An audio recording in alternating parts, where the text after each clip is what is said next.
Let's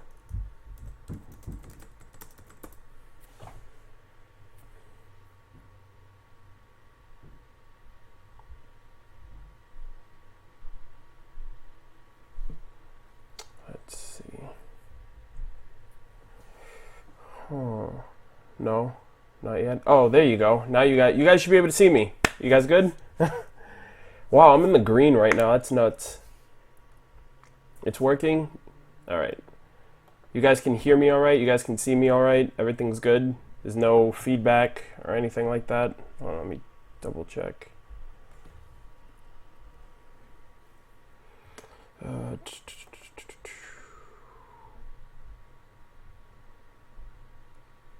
Offline, what's up, what's up, what's up? Oh my gosh. There's a ton of people in the chat already.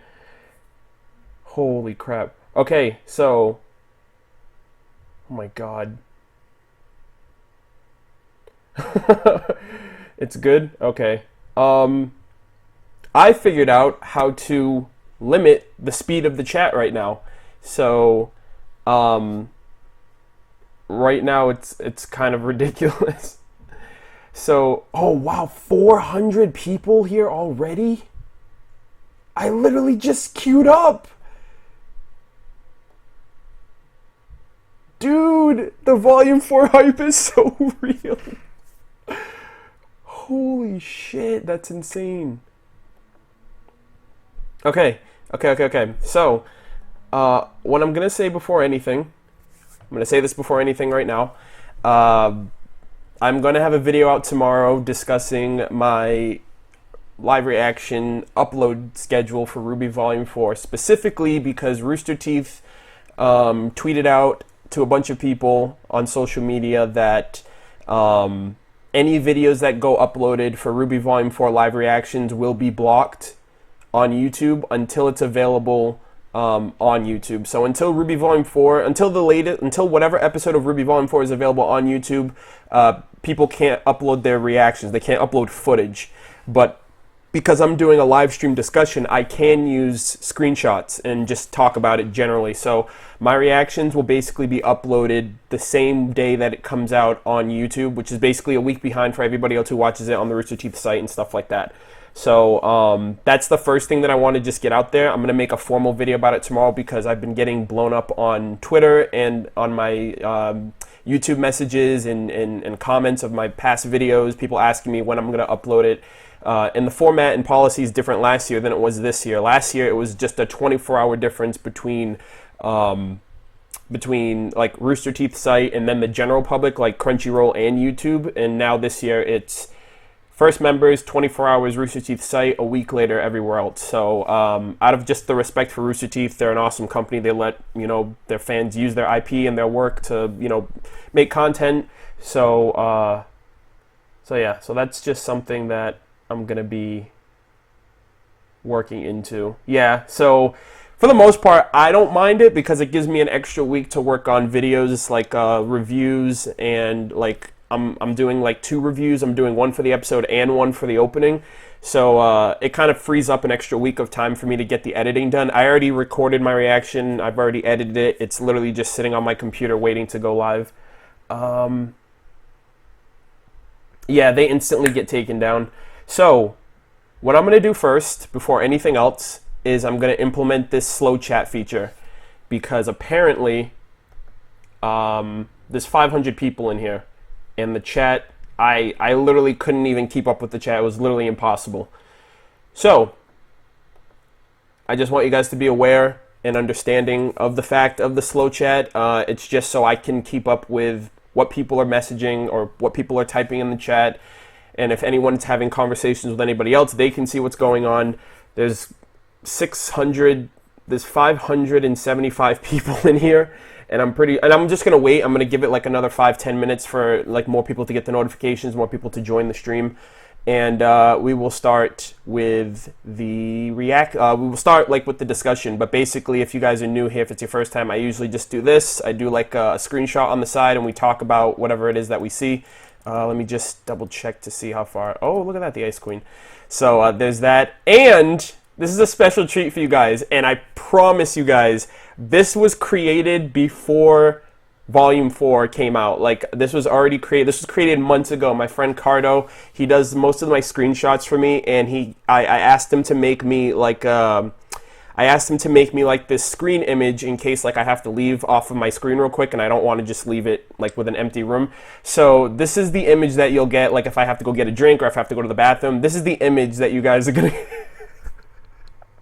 And I feel so bad now because the Volume 4 opening, like that one scene with Yang is like so emotional for me to just see it, and like with the lyrics that are going. But this is the image that you guys will see if I have to leave for a second, but I'll be right back. And I know that's savage as all, that's complete savagery, but that is basically nice pick, 10 out of 10. I promise you guys, I promise, like, no.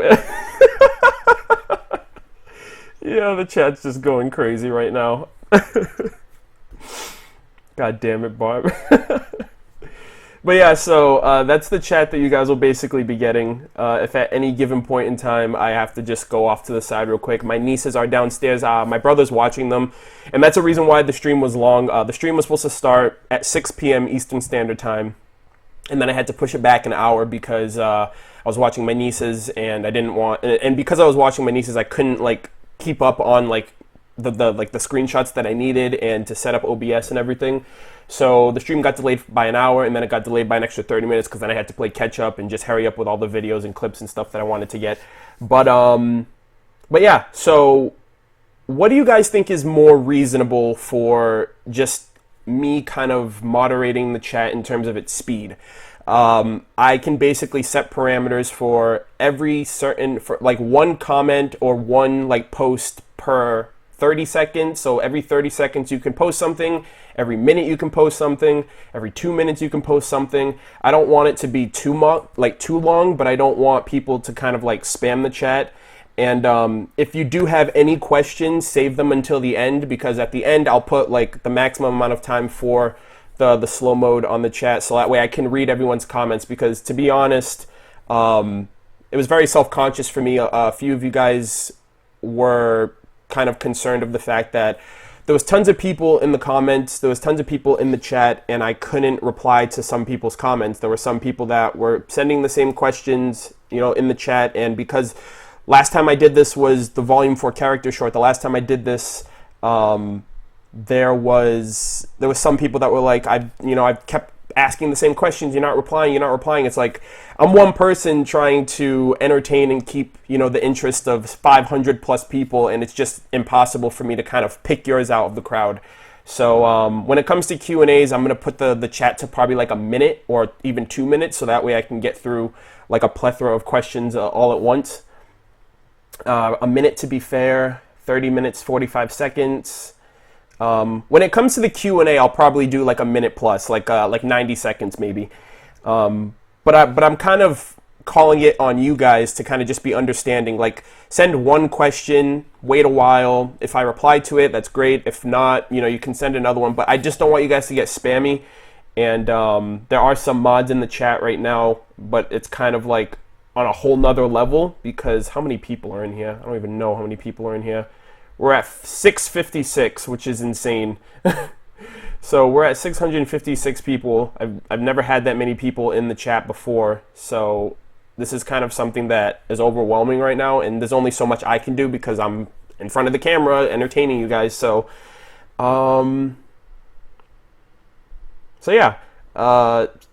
1 second, I'm just gonna see how much did I miss. You didn't miss anything. Like, I'm literally just waiting for more people to be able to show up. This is kind of like the opening act, if you will, before we dive into stuff. But I'm gonna be going over scene by scene, just giving you guys my general thoughts and opinions and impressions of the first episode of RWBY Volume 4. It was an amazing episode. So last night I only saw it once. I only watched it once yesterday. Because I had my Patreon, call with my backers, just talking about the episode that night, and there was just a bunch of stuff going on, and then the Rooster Teeth site kept crashing, and some people could watch it, and then some people couldn't. So I didn't watch the episode until like 6 o'clock ish. So I only watched it once yesterday, and then today that's all I've been doing is watching the episode and just analyzing and doing research and stuff like that. And then on top of that, I was also watching the opening like a disgusting amount of time, like a disgustingly like large amount of times. Like I couldn't even tell. I think I just had it on repeat, honestly, on the Rooster Teeth website, just constantly going back and back and back and forth. The opening is so good. Will there still be a reaction video? Yes, so for those of you who are joining right now, or if you guys weren't here a few minutes ago, hold on, I'm looking at the chat really quick. Some of you guys, holy fuck! Blizzard, you've watched it over 50 times?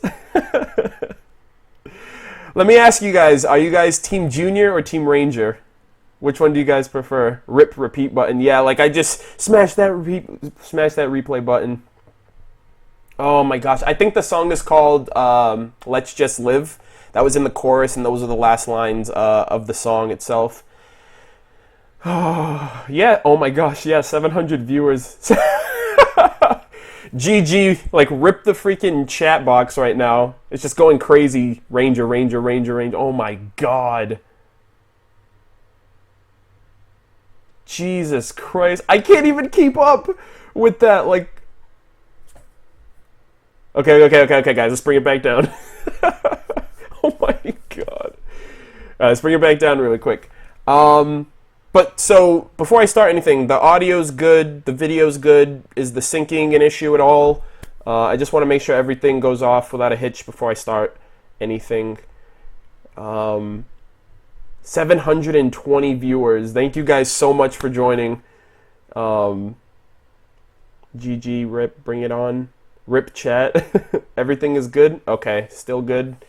Alright, just making sure, because I don't want anything to, like, happen or whatever. So I'm going to turn my phone off so I don't get distracted. I'm going to take a sip of this before I start. Oh my god, dude! Oh my god, yo, the pumpkin pizza. I don't think I've ever laughed that hard in my entire life of RWBY, like in its entirety. I don't think I've ever laughed that hard in my life. That was like the best moment ever. And I hope and pray that that moment alone kind of solidifies to people. Because there were a ton of people prior to this episode that were like, oh, Volume 4 is going to be all doom and gloom. It's not going to be happy, fun times anymore. It's just going to be all depression and despair and chaos and havoc after Volume 3. And it was like, Rooster Teeth even mentioned, they're like, no, that's not what we're going for. We're going for, like, quick and painful, and then we're going through the healing process. We're going through, like, the revision process of learning from our mistakes and becoming wiser and more mature over time and just growing as characters. So I saw that part and I was just like, I really hope everybody kind of just embraces this as like we're getting more moments like this. I loved that scene so much. Alright, so I guess we can kind of start initially. So what I'm going to do is I'm going to implement slow mode, and it's going to be at 30 seconds. So every 30 seconds, you guys can comment or post something. Not to say it's necessarily encouraged. If you guys want to just listen and hear in what I have to say, and then I'll look at the chat every so often to kind of like bounce whatever you guys are typing in there, that's great. But for the most part, just to keep things civil between in the chat, I'm just going to enable slow mode right now, and it's going to be at 30 seconds. So that should be going into effect right now. I think so, or at least I think it is. I'm not entirely sure.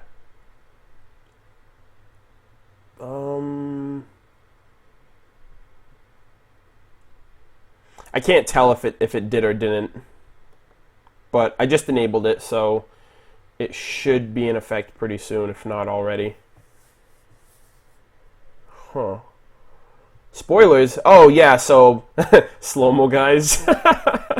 Okay, it's on. All right.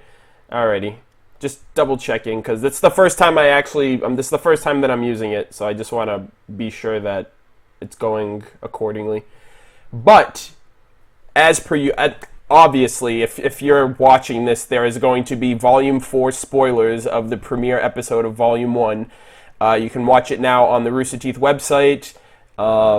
for free, a free account. Takes a minute. It takes like under a minute. Email, username, password. Boom, there you go. You can watch RWBY Volume 4 every Sunday. If you aren't already a Rooster Teeth First member, you can watch it on Saturday if you are. Once the servers come back up, because it's kind of become a tradition for us to destroy. Like, we didn't even like destroy the servers. Like, it got to the point where they were like, technical difficulties, we have to fix this. It's rescheduled for a couple hours later. And I was like, I don't think that's ever happened. And they recently revamped their servers over the summer, like between volumes 3 and 4. So I think that's like insane. You can only slow down 800 people or so. Well, the chat now, like, I can actually read the chat as it's ongoing. Like, poor Cinder, you're right. Osmond can't be dead. I almost didn't see the notification. Like, I can actually read the goddamn chat now, which is awesome. What? Spoilers? Shit, I didn't get... Yeah, so, like, now I can actually read yours. Do you pity Cinder? I felt so, like, I did, but I didn't express it that much because I was just so invested in everything else that was going on, the new characters that we saw. The fact that we saw Salem, like, immediately, was the biggest shocker to me, because I was like, I thought it was going to be like a volume 2 thing, like we're going to see Raven in the credits, and then we're not going to see her for like another volume and a half, and we'll probably see her this volume, I'm hoping, but like, that's how I thought it was going to be for Salem. It was like, okay, whatever happens, we're not going to see Salem, we're going to find out about like where Emerald and Mercury are up to, and you know, what happened with Cinder, but it was like, nope, we got everybody, and we got newer characters, and all that stuff, so very, very excited about that. Hey, what's up, Dan? I like Cinder is on the sidelines. Time for the others. Yeah, exactly. Honestly, when I was talking to people about this last night in my Patreon call, but I kind of realized like how insignificant Roman really was in the grand scheme of things when we saw these new characters like Tyrion and Hazel and Watts and Salem and Cinder, and like they're in this like freaking distorted like realm or area of Remnant with all of these Grimm, and I'm just like, yo, like Roman was a nobody. Like Roman seriously was just a rat. He was just he was as pawn as they come, and it kind of put into perspective like Neo and Roman in their positions. Honestly, Emerald and Mercury didn't even look like they belonged there. Like if it wasn't for, you know, Cinder being kind of crippled, essentially losing an eye, losing her voice. For at this point, Emerald is her voice now, but you know, no, like I loved Roman. I loved him as a character. He was suave. He was charismatic. He was entertaining, and he always had that quick wit to him, and that's what I really liked about him. But like if he was around, it's like, what are you doing? You know. So I thought it was very interesting to just have a different perspective for the villains more than anything. Like these characters, these villains seem like these are the ones you don't want to mess with. And let me just fix my webcam because it is kind of annoying me right now. But anyways, an eye for... Okay. So let's get into this first. I love the animation. I think that's what I have to talk about first and foremost, because that's the first thing that you kind of see immediately. Let's kick this off immediately with this. This was a cool kind of show-offy kind of thing for Rooster Teeth to do, to be like, hey, we're actually animating using an animation software, and it looks fucking awesome. I immediately started losing my mind when you saw like the ooze and you saw like the bones coming in play and the fingers and all that kind of stuff, and you see the Grimm like forming. But I will say, like, it's only Beowulfs that we've seen. We've seen only the Beowulfs in the realm being spawned out of these pools of black like ooze, and then in the opening too, you only see the Beowulfs in the background, like with Salem on the top of the mountain, and then everybody, like her lackeys, all on the side.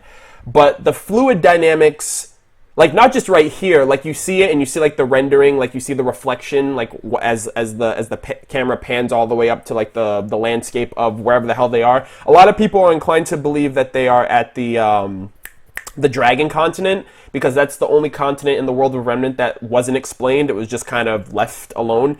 And some people mentioned to me too, because I honestly didn't notice it, but there were red settlements in the Vale world of Remnant when Crow was talking about like, oh, there are there are villages and settlements that rise as, you know, as quick as they fall. But there were some that rose and fell, but they were in like all the other kingdoms. But the dragon continent, the red ones, were completely gone after a point. So some people are inclined to believe that that's where Salem is from. That's where that's where the Grimm are from, and that place is just completely overrun with Grimm to where no one can even enter there because that's Salem's domain essentially.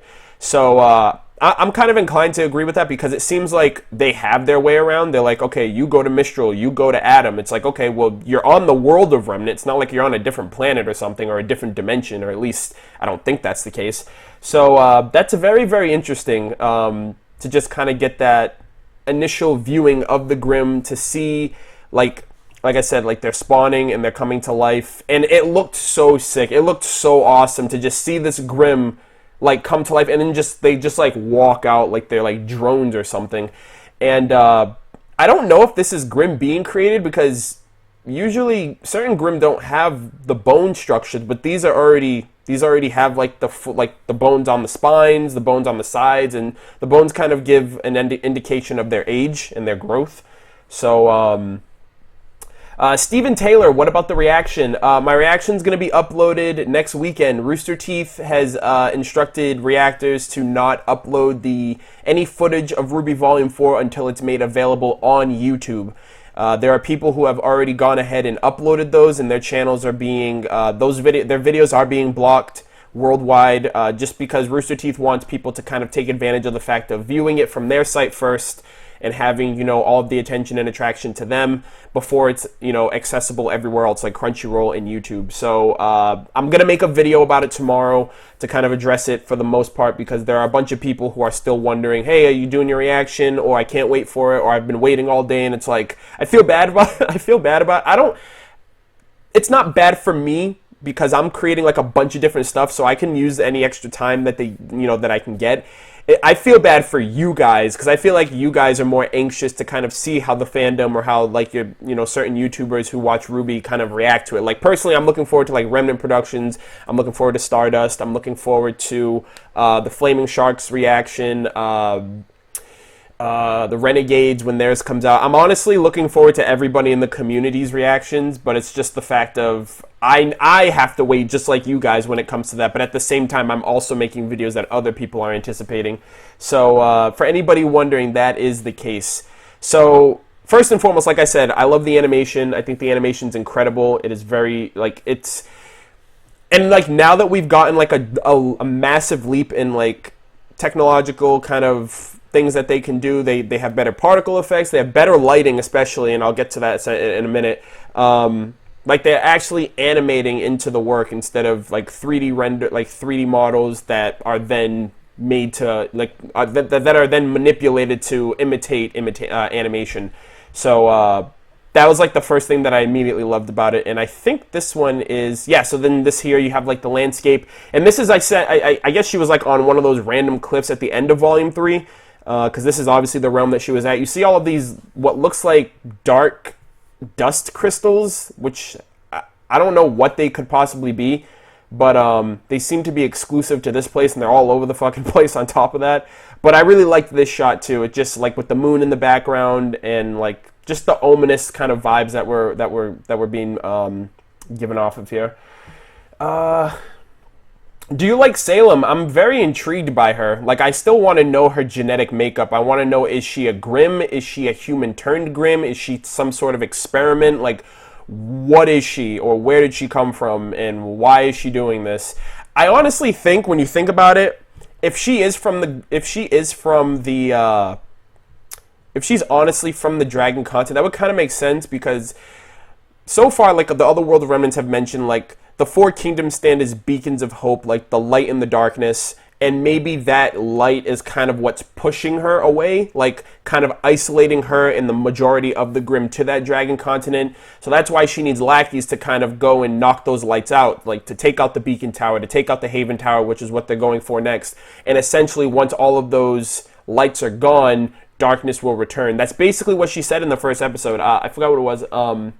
But even the most brilliant lights eventually flicker and die, and when that happens, darkness will return. So I think that's what her idea is. Maybe maybe the towers are a sort of safeguard or a safe haven from the darkness, like keeping it at bay. But the more that get destroyed, the more chances you have for her darkness to then flood the world of Remnant. So I'm honestly inclined to agree with that thought process, because it's like if it was really that serious, if she commands all of the Grimm in the world, and the Grimm are the greatest threat to mankind, why isn't she leaving? Why isn't she going out and about and doing whatever? It seems like maybe the only person that can stand in her way are the Maidens and Ozpin, but Ozpin's not around, the Maidens are in hiding, so why have Cinder and Hazel and all these other people do your bidding? But yeah, so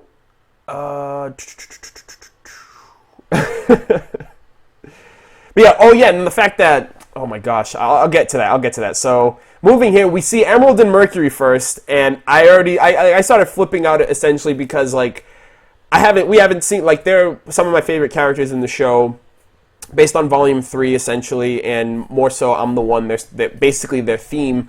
I have a lot of respect and appreciation, admiration for them, like their hardships, their upbringings, like Cinder being raised on the street, not Cinder, Emerald, being a street rat, living off the streets, and Mercury, being in an abusive household and whatnot, and being the son of an assassin and all that jazz. So I definitely had a lot of respect for them, because I feel like I'm the one, more than anything, gave them a lot more complexity as characters, and even though they're villains and they're doing quote-unquote bad stuff, we don't really know their justifications, but even though they're doing like terrible stuff to our the characters that we care about, I can't deny that I have a level of respect for them.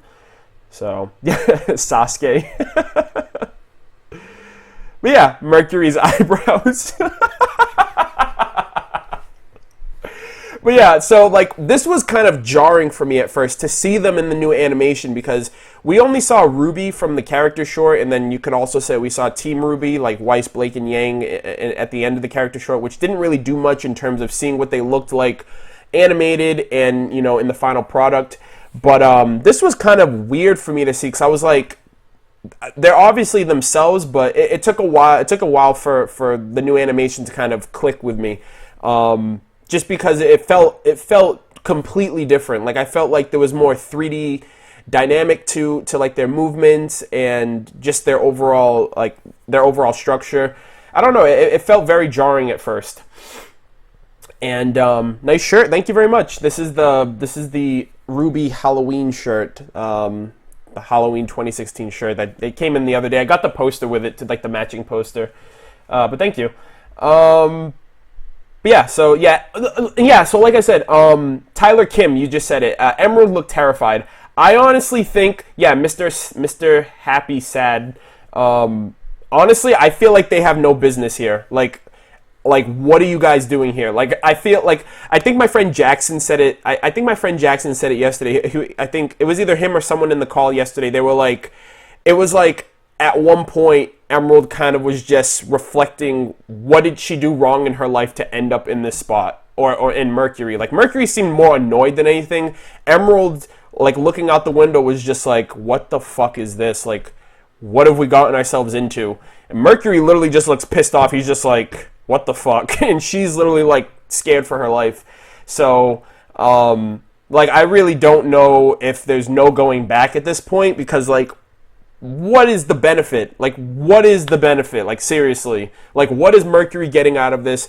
Emerald, for the most part, I feel like she has, like, Stockholm Syndrome or something, or she feels like because, like, Cinder saved her life, she owes her life, which is, like, that's not the case. Like, you do good things because you want good things. Do good things because it's the right thing to do, not do good things because you want good things to happen to you. So for Emerald, I think it's a sense of kind of just understanding the situation of, you need to live for you. You don't have to live for Cinder because she saved your life. Like, yeah, that's a noble deed, and obviously you're gonna feel that you need to, repay her for the rest of your life. But at the end of the day, it's at the risk of your own life. And then Mercury, I honestly don't know what the fuck's up with him, because he seems to enjoy all of the chaos of the fall of Beacon. So I honestly don't know what he's thinking. Tyrion, oh my god, I fucking love Tyrion. He's so boss. Cinder might defect. Murder, do you feel bad for Cinder? I'm going to talk about that in 1 second. Now you fucked up. Do you want a flashback? I want a flashback of Team Stark more than anything. But moving on from there, we get introduced to the new characters. We got this guy right here. This guy. So I saw an image on Twitter. This guy, remember Dr. Watts. He didn't get the PhD for nothing. So Dr. Watts, he looks like the demolition dude for any of you guys who saw Atlantis, the Lost Empire. Like the guy goes boom, big explosion. Like Vinny, yeah, there you go. Someone just said it in the chat. I think it was the Pringles guy. Yo, mustaches are in right now. Like, this dude has a mustache. Papa Schnee has a mustache, a.k.a. Colonel Schnee. Because in Volume 1, at the end of Volume 3, somebody kind of, I don't know, like, what user did it, but they basically mentioned, like, Mr. Schnee looked like the Colonel from, the KFC Colonel. Yeah, mustaches have been passed down from generation to generation. Like, literally, this is like some Louise Armstrong shit. Like, everyone's rocking him. Like, his mustache is firm, though. Like, Papa Schnee's got nothing on that mustache. But we got this guy here, Dr. Watts, and he seems to, like, kind of, like, giving Cinder shit. Like, he was just immediately talking down. And that's another thing, too. Like, I feel bad for Cinder, not just because of the fact that she got bodied by RWBY, like, preemptively. And it's just, like, I think it's so bad because literally how it happened, she goes, what? With her arms out. Like, she has her arms out. And she just takes the fucking blast head on. Like, she doesn't defend herself. She doesn't know what to do. She's caught off guard. She didn't even know RWBY was up there. And she loses an eye. She's got, like, she looks like fucking Zuko, honestly, from Avatar. Like, she lost an eye. She can't even speak. And she's going through, like, treatment with Salem, which is kind of interesting. I wonder what treatment that's going to be like. If she's going to try to integrate, like, some Grimm-esque things into Cinder, because it's like, I don't even know if Salem's a human at this point. Like, she looks like a human, she sounds like a human, she walks and talks like one, but she has like red eyes. She's clearly of Grimm nature to some extent, but she must regain her honor. Fear the power of the mustache. You love Cinder's voice. I heard someone say that Cinder's trying to pull a Neo at this point and just be a mute, which is pretty funny. How did she lose her eye? I guess from just the blast of RWBY's silver eyes, like, it froze the Grimm. And because she was a Maiden, like, I'll get into that in a second. So we have this guy, Dr. Watts. We have Tyrion. This is my favorite villain. Like, immediately my favorite villain. His introduction was incredible. I don't know who voice acted for him, but they did a fantastic job at, like, capturing this dude's, like, insanity, like, psychotic, like, sadistic kind of mentality. I'm very, very, very, very much, like, my kryptonite when it comes to characters, like, characters that I'll immediately gravitate towards are characters who have, like, a very unstable, like, psychological aspect of them to themselves, whether they're deranged, bloodthirsty, sadistic, basically teetering on the edges of, like, insanity. And this guy kind of fits the build on, like, all of that. And I mentioned it in my reaction, but for any of you guys who played, it's an exclusive JRPG on 360. It's part of the Tales of series. It's called Tales of Vesperia. It's my favorite Tales of Vesperia. It's my favorite game out of the Tales series. I can talk. But there's a character in the game, his name is Zagi, and this character meets the main character, Yuri. He fights him once, and then for the rest of the game, he just gets crazier and crazier of wanting to fight and kill Yuri. And he reminded me, like, this guy reminded me of Zagi so much, of just how he was talking about, oh, you need to find the girl who did this to you, you need to hunt her down, you need to kill her, an eye for an eye, and his, like, crazy, insane kind of laugh at the end was just, it just gave me chills. I love this guy so much. Yeah, he looks, oh, you think he looks like Zagi too? I wouldn't be surprised if he had, like, some type of inspiration. That's another thing too, I can't piece together if any of these characters have any type of inspiration, so to speak. Like Ruby's Red Riding Hood, Weiss is, Snow White, Blake is Belle from Beauty and the Beast, Yang is Goldilocks. I'm wondering if Rooster Teeth is still following that kind of motif when it comes to every character is inspired from something, or if these characters are literally just part of the RWBY universe and not necessarily inspired by anyone or anything. But that's just the fact that I'm not entirely sure. I'm not necessarily well versed in just doing a lot of research off the gun. So I'm wondering, I'm hoping eventually if they end up getting into that of finding out who these characters are based on. Like, we know their names are inspired by colors, like obviously Hazel, Watts, Tyrion. I think those are all color names, like direct color names. So I feel like a lot of you guys like this guy too. Oh yeah, Junkrat! Oh my god!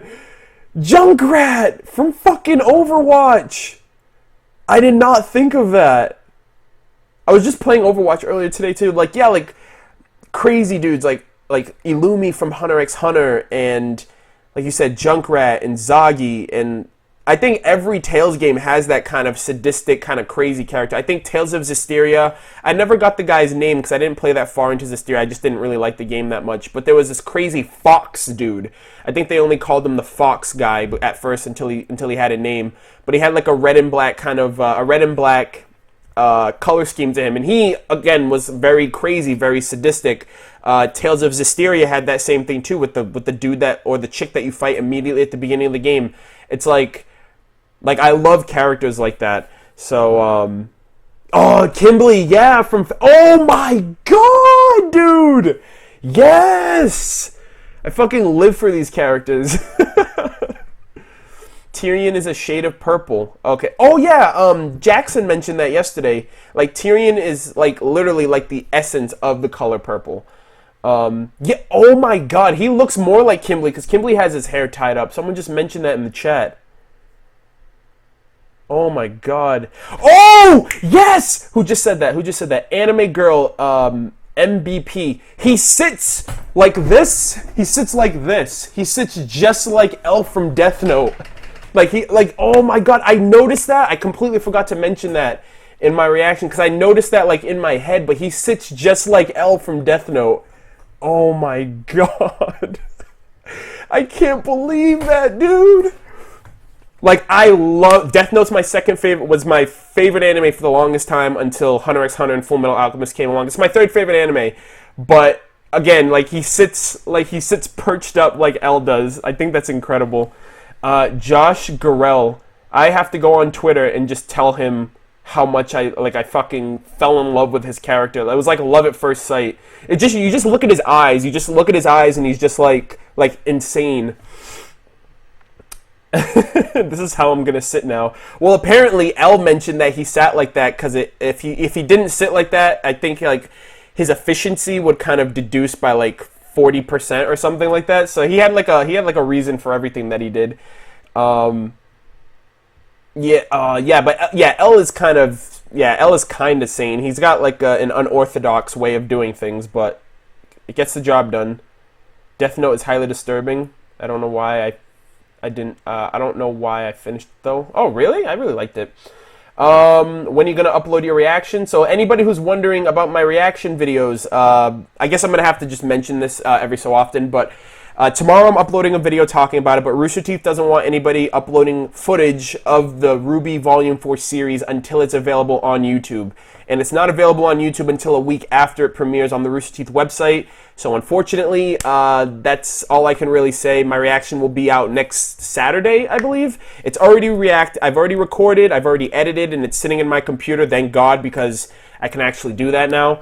And it gives me an extra week to kind of get other videos and other footage out. 891 people in the chat. I cannot believe that, dude. And we're all here for RWBY.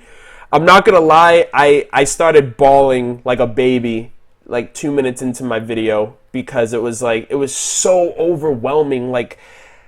It was so overwhelming. That's all I can really say. It was every step, like the tug screenings and RTX and New York Comic Con, and getting more information about Volume 4, and then we got the character short, and then we got like more news and information, and then they started coming out with merch, and then it was like the premiere is here, and then the site's crashing, and then you finally get in front of the episode, and you're just like, where did the time go? Like, where did last year go? Like, where did Volume 3 go? You know, and I know how Volume 3 was for me because you guys all came out of nowhere. A lot of you guys just, you know, discovered my channel, you know, out of the blue, you know, versus, you know, whether you guys were just like just trying to find RWBY content or Rooster Teeth promoting me. So it was just an overwhelming experience. You guys will obviously see it, but there was a lot of, I will say my voice was surprisingly very high pitched the entire reaction, just because like, what was that? What is that thing? Oh my God, this, oh my God, that. It was just like, it was just a reaction after a reaction after reaction. Yeah. All right, but let's see. What did you think about the intro? We will touch up on the intro, my friend. We will definitely, Blazing Spectrum, we will talk about the intro. Don't you worry. The intro will be the last thing we talk about because it's just going in order. So this guy, Hazel, he seems like the... So all of these guys seem to have kind of a structure to them. Like, he seems like more of the intelligence kind of dude, like the brains of the operation. He's like on his phone and, you know, making moves and making plans and stuff like that. He's also going to be traveling to Mistral in place of Cinder to meet with the informant on, like, so again, gathering information. So he seems very intel, like brain, logic based, like thinks with his mind and whatever. You have this guy who's just off of his fucking rocker. He wants to fight anything. He wants to kill anything. He just wants to have a good time. So, you know, you have that kind of character. And then this guy just seems like he's the bronze. He's just like the fucking, he's the tank. He just like, and then in the opening too, he just has his hands like this. So I think he's just like a straight up brawler.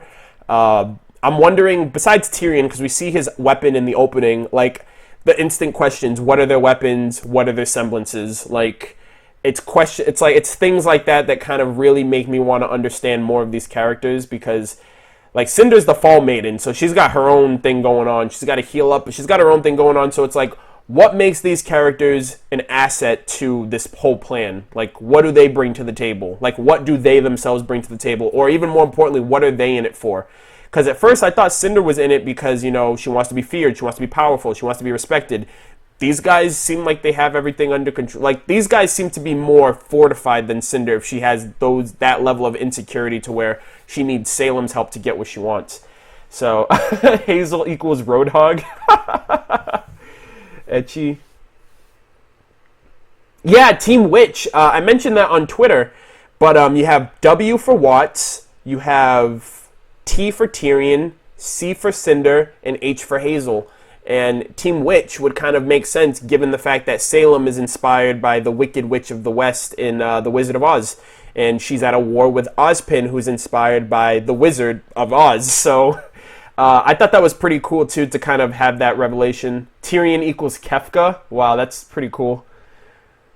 But yeah, Hazel is the dude. Oh, dude, Hazel's voice. He's voiced by Vegeta.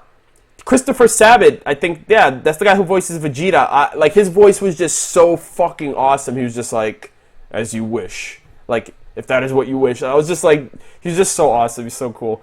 And then we got Zuko over here. No, RWBY, like, she did a number. Like, I remember Taye mentioning that, you know, RWBY did a number on the Dragon Grimm, but it was like, you didn't do a number on the Grimm, you just froze him. Like, I don't know if there's any pre-damage or after-damage effect to that, but Salem lost her eye, she lost her voice, and if it wasn't for the Fall Maiden's power, she'd be dead, like, straight up. And I think Salem mentioned along the lines, like, they were, and that was the thing. So getting into this, because some of you guys have already mentioned it. Do I feel bad for Cinder? Do I feel pity for Cinder? Yes and no. Like, she's already got her hands dirty. She killed Pyrrha. She killed Pyrrha, and she subsequently killed Penny. Oh, well, by proxy, she killed Penny. and she killed a bunch of people during the fall of Beacon, and she destroyed the tower, and because of her, Ozpin's nowhere to be found, and because of her, people don't know who to trust. So, no, I don't feel bad for her in the grand scheme of things, but in this situation, I do kind of feel like, she doesn't even know what she's getting herself into herself. Like, she was kind of being picked on, she was kind of being bullied at this point, like, Watts was just railing into her, she was like, oh, I should thank RWBY because she shut you up and you're not talking or whatever, and just a bunch of other stuff, and it was kind of like damn, like she kind of felt she was like powerless, like, yeah, you're the Fall Maiden, but look at you now, like you're the Fall Maiden and look at your state, look what state you're in, like you need Emerald to talk for you, and you got all these guys like making a laughing joke out of you, like an eye for an eye, like like Tyrion on the side is just like cracking like pun jokes and whatever. So I definitely, I don't feel bad for her in the sense of if she's got something coming, she's got something coming to her. I don't know what it is. I don't know who's going to deliver it. I don't know if she's going to have to pay shipping and handling for it, but I don't feel quote unquote bad for Cinder. Like, even justification wise, like for whatever she's doing, it's not at the risk of killing kids.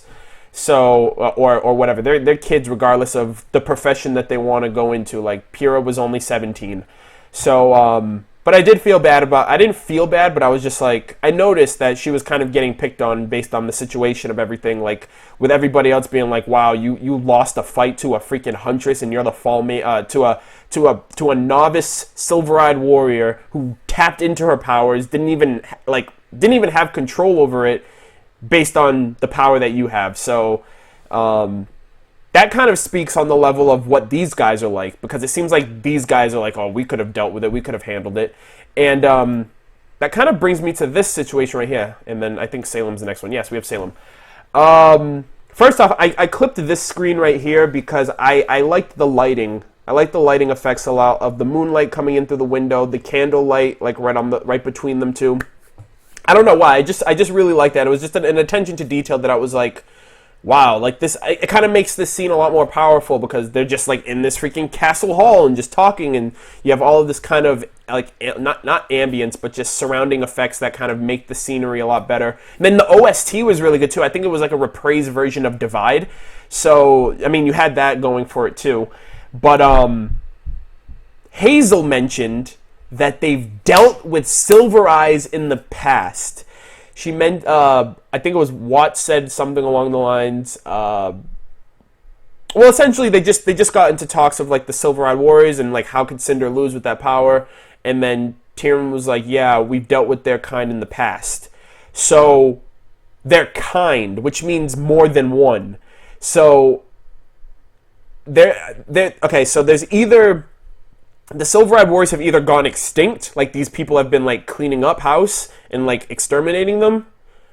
There's still Silver-Eyed Warriors out there today that they're dealing with, or he's talking about Summer specifically, where like he actually came into contact with her. I honestly feel like Summer had to have a direct kind of interaction to some extent with one of these people, Salem, Hazel.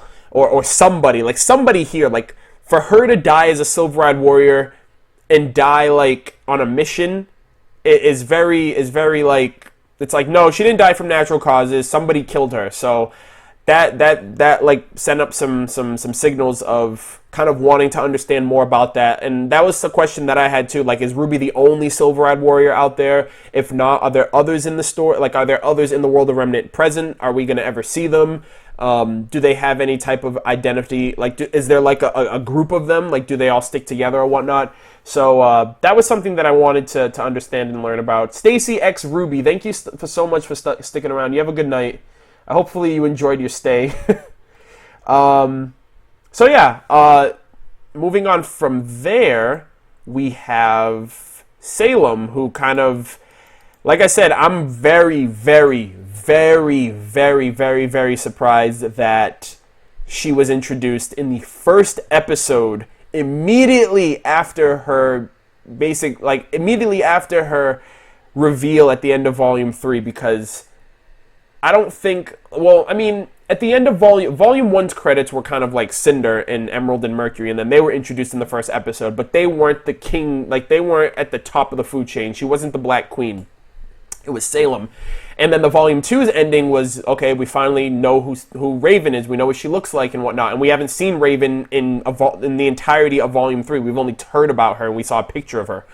And then I thought they were just going to throw us a bone of, hey, this is the new character. You're not going to see her for a while, but you guys can speculate on who you think she is. But it's like, nope.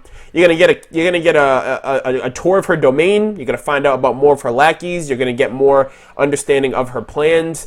And, like she's in this, like she's here, so it was very, very interesting to see how that worked. And she basically plays the fairy godmother role to Cinder. Cinder's inspired by Cinderella. Salem is inspired by, she's inspired by, the Wicked Witch, and her name harkens back to the Salem witch trials, but she also plays the part of the fairy godmother for Cinder.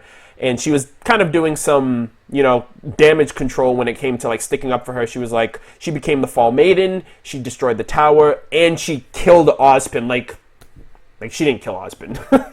Like, she did not kill fucking, like, there's no way. Like, no, you did not kill Ozpin. And I don't know if she just said that, because if she thinks Cinder killed Ozpin, or if she thinks Ozpin's just gonna fall like that, then...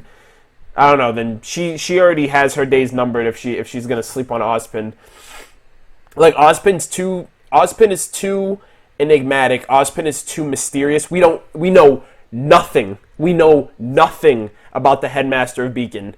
We don't know where he comes from. We don't know his semblance. We haven't seen his weapon, in any like grand capacity. We don't know anything about him. We know more about Ironwood than we do about Ozpin, as from headmaster standpoint. And we know that Salem knows Ozpin, so we know they have history. We know they have a past, and we still don't know that. Like, we know more about Salem now than Oz, So he's definitely not dead. He's around. He's somewhere in the ether, out there doing something, in hiding or whatever. And I'm pretty sure we'll see him extensively in the future. But moving on from that, boom! I want to talk about this right here.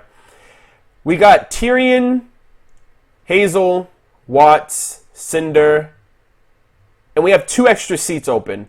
If you guys notice, they have Emerald and Mercury standing. So it's like, you guys don't get a seat. You guys aren't on the hierarchy of this whole kit and caboodle, this whole Grandmaster plan, and then Salem has her seat at the head of the table.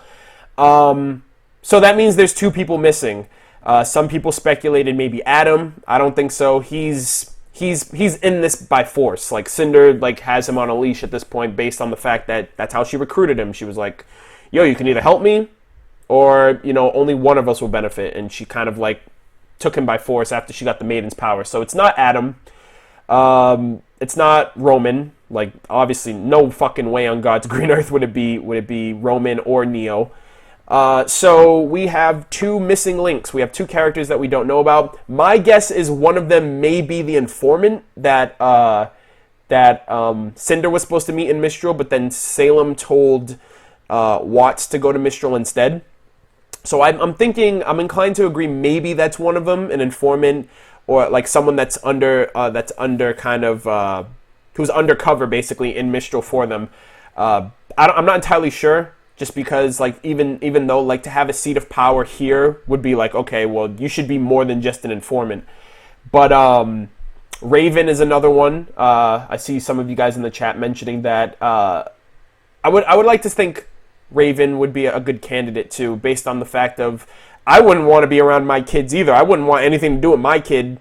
I wouldn't want my kid to follow down the same path I am, especially if I'm following Salem. And it kind of makes you wonder, when did Raven get associated with Salem if she was a part of Team Stark and a part of, Beacon Academy and, had a relationship? Like, what would be the turning points in her life to where she was like, I'm going to work for this freaking evil chick? So, and then another person, I'm pretty sure that it could be Raven, it could be 2 characters that we just haven't seen yet that are out doing whatever. So, I mean, only time will tell at this point. Yeah, and then this is where he mentions that they've dealt with the Silver-Eyed Warriors before. Again, we just recently talked about that, but what have you missed? Well, we're still talking about the opening scene of Volume 4 with basically Cinder and her evil council of people and their plan to destroy Haven. So you haven't really missed much. I'm just getting into more of the nitty-gritty of things than anything else. Just give me 1 second, guys. I'm just checking. We've been in the stream for about 55 minutes is the clocked time that we have right now. Oh, Raven could be the informant. Oh my gosh, that would be awesome if we saw Raven, not this soon, but like to finally see her in some relevance. So will you react? Oh man, I'm gonna sound like a broken record, but if anyone's joining and wondering about my reactions, I'm not gonna be uploading them until they come out on YouTube as per request by Rooster Teeth. So I'm gonna make a video about it tomorrow, so don't worry about it. And I'll just inform you guys. 35 minutes into analysis, and we only got 5 minutes into screen time. Like, that's the thing, though. Like, there's so much to just talk about. There was so much to talk about. And then don't even get me started, because we're going to talk about the opening. And the opening's even more deeper, because there's just so much stuff in the opening alone. So, right here, like I mentioned, Emerald, she feels bad for Cinder. Mercury just looks pissed off the entire time. And this scene right here is just like, what are you doing? You guys don't belong here. You guys don't belong in this. And they look like black sheep. They look like they have nothing to do with this. They don't look as sinister. They don't look as evil as these people. They want nothing to do with it. They're just following Cinder because Cinder helped them at years or however long ago. And I guess they feel like they owe it to her to see it through to the end. Cinder also has a new costume. She's got like an exposure on her shoulder. She's wearing she has longer sleeves. I don't know if it's a dress or something. I think it is a dress. I didn't really catch it that much from the opening. And then right here, like I mentioned, Emerald is basically her voice at this point. So Emerald kind of has a lot more responsibility now. And this right here, an eye for an eye. I just clipped this because this was like what did it for me. His like menacing, like crazy, maniacal laugh, and then Cinder just getting pissed like this motherfucker. Like he won't stop making eye jokes. So, and I'm pretty sure this is kind of maybe payback because I can definitely see Cinder like prior to this whole like situation. I could probably see her like talking them or talking big to these guys of I can do this, or the fact that she can prove herself or whatever, and then she comes back and this is the result. So I'm pretty sure this is them just getting back at her for whatever. An eye for an eye. I feel like that's all I'm going to hear from now on, and honestly, I love it. I welcome it so much. An eye for an eye.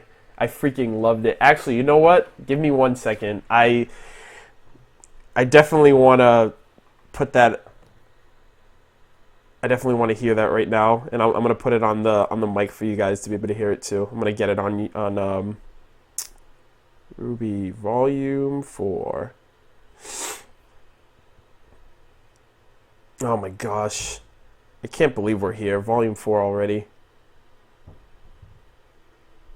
Ah, shit. But yeah, I think that was like one of the best lines done. Like, again, the voice, like the laughing and stuff, and he's like falling back into his chair. I'm just like, this dude is like off of his fucking rocker. And then the overall grand scheme of things, Watts is going to the informant in Mistral in place of Cinder. Cinder is staying with Salem to get treatment, whatever that means. Healing up, getting her voice back, preserving her strength. Hazel is meeting with the leader of the White Fang. I think his name was Sierra Khan. I think that was the name of the leader. I'm not entirely... I know that was the name, but I don't know if she was referring to the leader or if she was referring to somebody else. When she said, see to it that Sierra Khan feels the same. And then she mentioned like Adam arranged like the whole thing, and he's been very loyal, and it's like he doesn't have a fucking choice because his life's at stake. So Sienna Khan. Okay, I thought it was Sierra. Oh, Sienna Khan. Okay. An eye for an eye, a tooth for a tooth, a life for a life. So I give mine to you. Cena Khan, like John Cena Khan. Could Neo turn good? I never thought... Why am I... Well, anyone else is allowed to show screenshots. You're not allowed to show footage. of the episode. So basically like video footage of Volume 4, as per request by Rooster Teeth. So this is basically like, there's no context other than what I'm saying, but at the end of the day, I'm pretty sure someone would rather watch the episode than listen to me talk.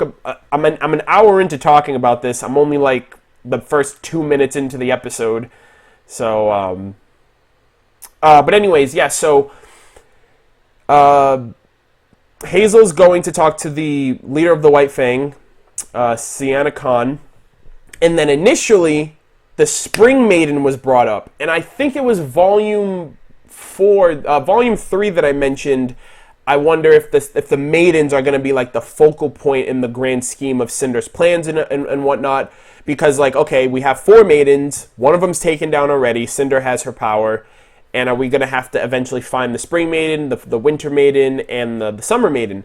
And that's the case now. Like now the Spring Maiden was brought up, but you know, Cinder wants RWBY to be taken care of now, so Tyrion's gonna go after her instead. And I love his response, like I love his reaction when she was like, I want you to find the person who did this to Cinder, and he starts laughing like, oh, I'm gonna be able to fight her, I'm gonna be able to kill her, whatever. And he's like, and bring her to me.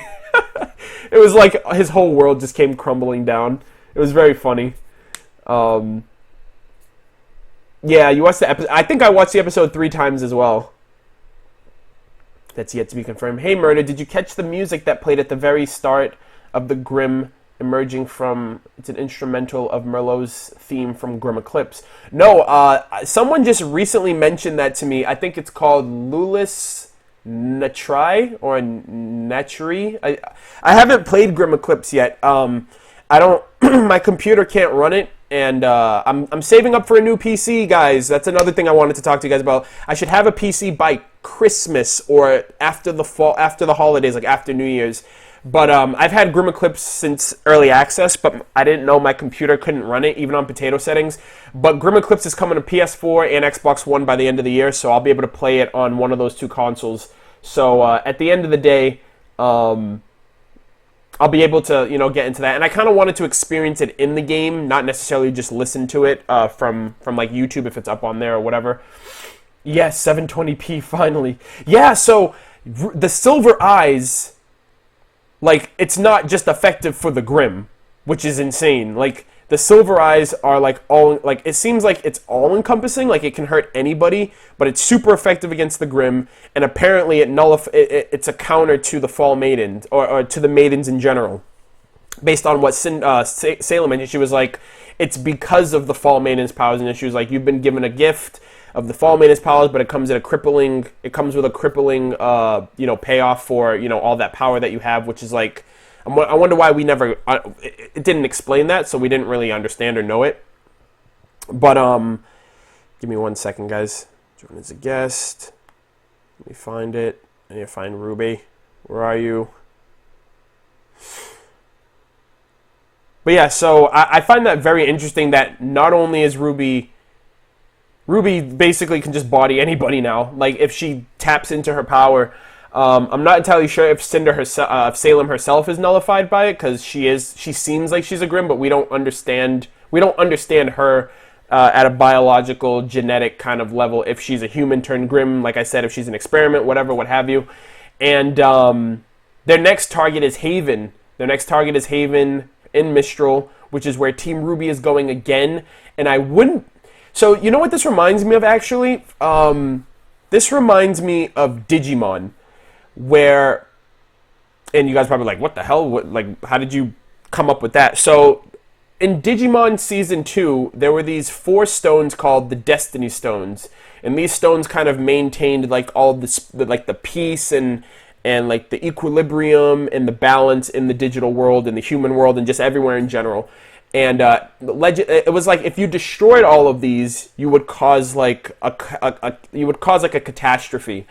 And the Digidestin had to protect all of them. And you had like the Arukenimon, you had Black War Greymon, and Mummymon. They were going ahead and destroying all of these, and they had to protect them. And every time they reached the next one, it would get destroyed. And then they'd go to the next one, and they'd try to protect it, and it'd get destroyed. And like, so we see Beacon Tower get destroyed, despite you know, everyone trying their best to protect it. You have Team RWBY who's going to Mistral, which Haven is located in Mistral. You have these guys who are targeting Haven next. I wouldn't be surprised if all of the towers are going to end up trying to be protected by RWBY and by like Team Ranger, and eventually they're all going to get destroyed, and then like this whole great battle of darkness is going to occur. Because it wouldn't make sense for them to just cut it short, to be like, okay, we need to take out all the towers, and then they take out 3 to 4 towers, and then all of a sudden everybody loses. So I'm very inclined to agree that maybe there's something along... I'm not saying that, oh, that's a Digimon reference, but Digimon reminded me of that kind of mindset of... Because eventually all 4 of the the Destiny Stones were destroyed. So, and then they had to fight like this fucking... I forgot what it was that they ended up having to fight. No, a Zulongmon like came along and like saved them or whatever. But it's just the fact of like, I feel like that's going to be the case. Like RWBY and them are already going to Mistral, and it just so happens that they're going to Haven to take down that tower, and it's just going to be like they're just going to end up meeting up. So, and another thing that I'm really hoping too is that Crow is tailing Team Ranger, and Tyrion is going to go get RWBY. So I really, like, from the opening it shows RWBY fighting Tyrion, but I would really love for Crow to step in and fight, like, a full-on, like, 1v1 Tyrion versus Crow, to actually see Crow's fighting style with, with his, I almost said Crescent Rose, with his scythe, to actually see him actually, like, fight with it instead of just showing up. Like, the reveal of the scythe was cool, but it was, like, it was still a letdown because we didn't actually see him fight with it. We saw him fight more with the sword and the gun with Winter than actually the scythe, and seeing how he fights with it versus how RWBY fights with her scythe, because she learned how to fight, she learned her style, and she learned how to use Crescent Rose because of him. So I think that would be an epic fight, like Crow versus Tyrion, based solely on the fact that Tyrion is just, he's crazy, but he's not insane, like he's not dumb. Essentially, like, I'm pretty sure he just has like a crazy way of fighting and a crazy way of doing things that's kind of like teeters on the edges of crazy, to where some people probably just don't deal with him. But you're hella lit, dude. I'm so hyped right now. Yo, what up, Charlie? How's it going, dude? Did you see RWBY Volume? This guy right here. He asked me if I saw RWBY Volume 4. Didn't mean to put you on the spot, dude, but yeah, I saw RWBY Volume 4, dude. Like, it was fucking awesome. Oh, man. Farm Boys. Okay, so moving on from there, we get to this guy. Who the fuck are you? So, I have a theory. And it's not a theory that I'm going to be, like, putting on paper. It's only the first fucking episode. So, I'm going to let things develop. I'm going to let things unfold.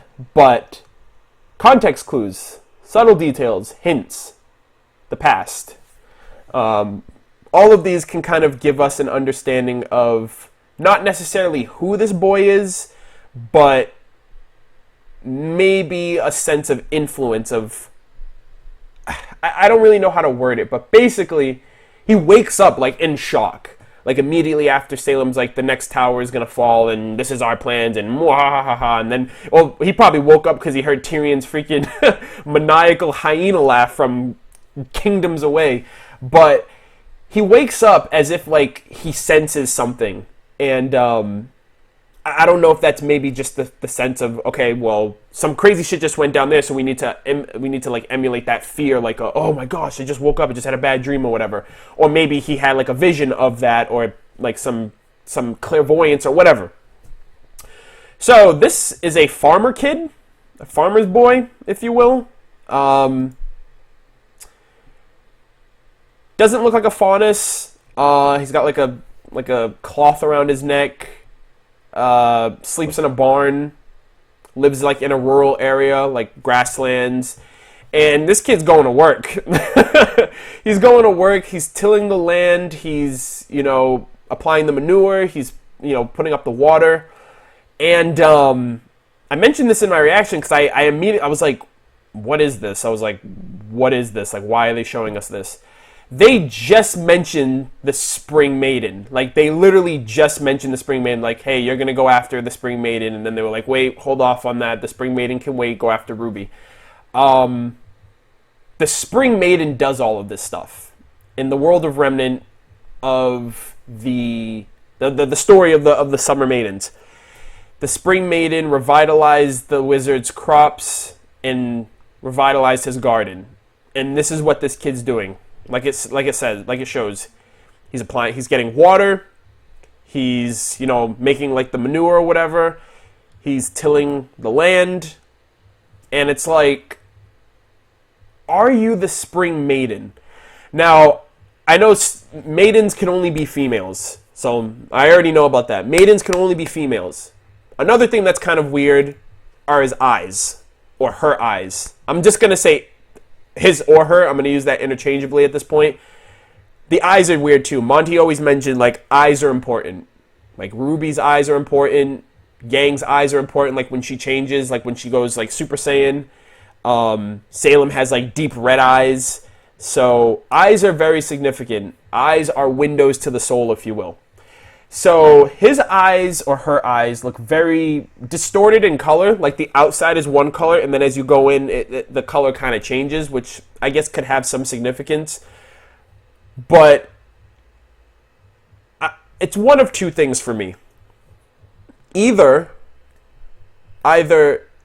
this is the Spring Maiden, like, I don't know if she could have like a semblance, because naturally they'd have to know that Amber's dead. They have to know that. Like, I don't know how, I don't know if they're interconnected with each other or whatever, or if word got around, which I don't think so, because this kid's in the middle of nowhere, just farming and going about his day. But if this is the Spring Maiden and they do know that Amber is dead and they know that they're going to be targeted, I would change my appearance. I would look like a boy, essentially, because I know that they're going to be looking for a young woman, with any type of special properties when it comes to, having power over nature and all that other stuff. But from the groans, like the voice acting, from the groans that they have, they seem very masculine. I could think of maybe like a semblance to distort that kind of perception, like make them sound or look like a boy. But that's my first thing, that this is the Spring Maiden in disguise, if you will. Or it's somebody that the Spring Maiden has influenced and helped. Because the wizard mentioned, hey, use your gifts to give back to the people, use your gifts to aid the people of Remnant till the end of days, and use your power knowing that you can do so much more. So I can understand maybe the Spring Maiden came by and was like, hey, you're a lonely farmer, let me show you a thing or two so you can support yourself. The other thing that I can think of, I don't really know if there's anything else to go off of with that, other than, the other thing could be, maybe this is the Spring Maiden's kid. Like, maybe the Spring Maiden had a child. I don't think it's outside of the realm of possibility to think that. Like, I don't think it's impossible for the Maidens to have kids. I'm not saying they have any special properties, because he was doing everything, like, by hand. But that's the only other thing that I can think of is, am I lagging a bit? Oh, no. Why am I lagging? But yeah, that's the only other thing that I can think of. Give me 1 second, guys. I'm going to try to... Really? I'm lagging? It says the stream health is green, which means it's good. It's odd. Give me 1 second, guys. Huh.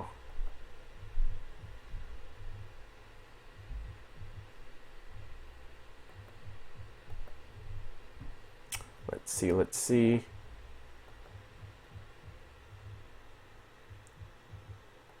Oh, it's fine now? Okay. Oh, it's the user side of things. Okay. Yeah, and the CCT's down, so people can't really communicate that well with one another.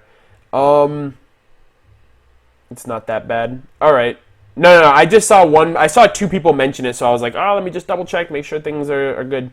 The lag is real.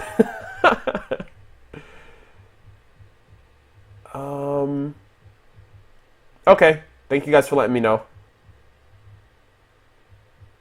Huh. Yeah, my reaction will be out next week. My reaction will definitely be out next week. Next Saturday, I think, if that's when it comes. Whenever it comes out on YouTube, my reaction will immediately be uploaded. So those are basically my thoughts on who I think this kid could be. Either the Spring Maiden in disguise, the Spring Maiden's kid, or someone that the Spring Maiden came along and helped out. Those are the only things I can really think of, based on just the fact that he's doing what the Spring Maiden did. He's like harvesting the land and planting food and, you know, getting water and all that kind of stuff, and he lives off of the land. So that's what I'm kind of sticking with right now.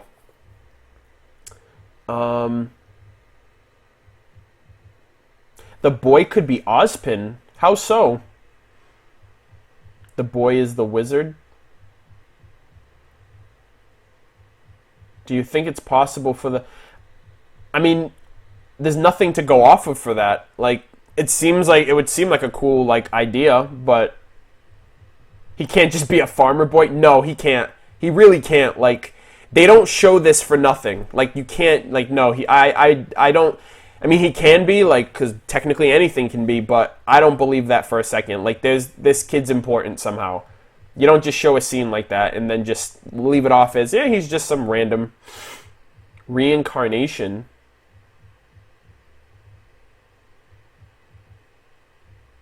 Huh. You're a wizard, Harry. No idea, but potatoes. Yeah, I tend to...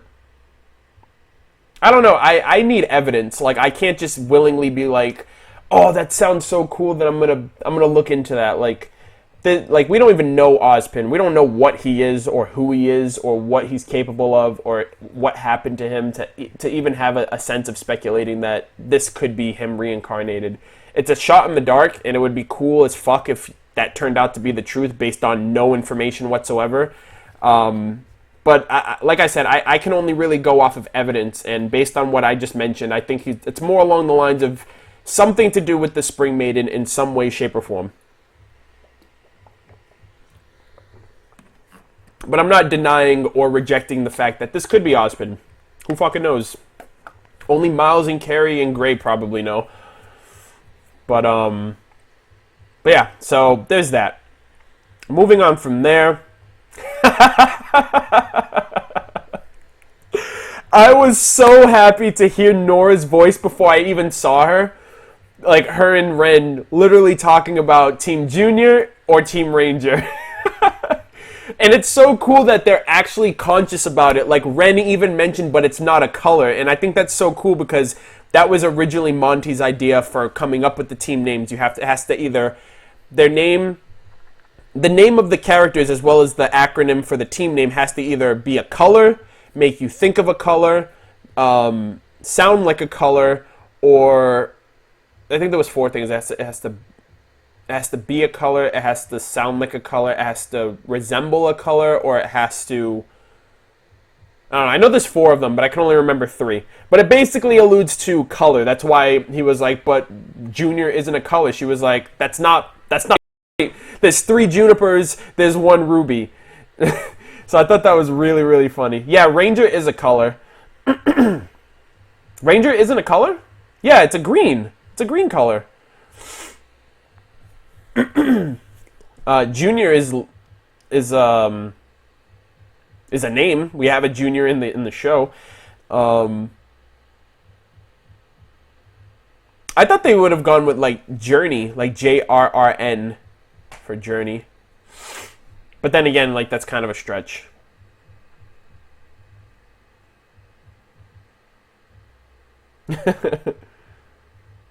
Yeah, it's a shade of green. Shout out to Gandor. Go Power Rangers. Yo, the Green Ranger, he's my boy, dude. He was evil at first, and then he became good, and he became the White Ranger in the first series. So badass. I loved I loved the idea of an evil Power Ranger. I thought that was so sick. And then he summoned that dragon from the freaking ocean. Every time, so fucking dope.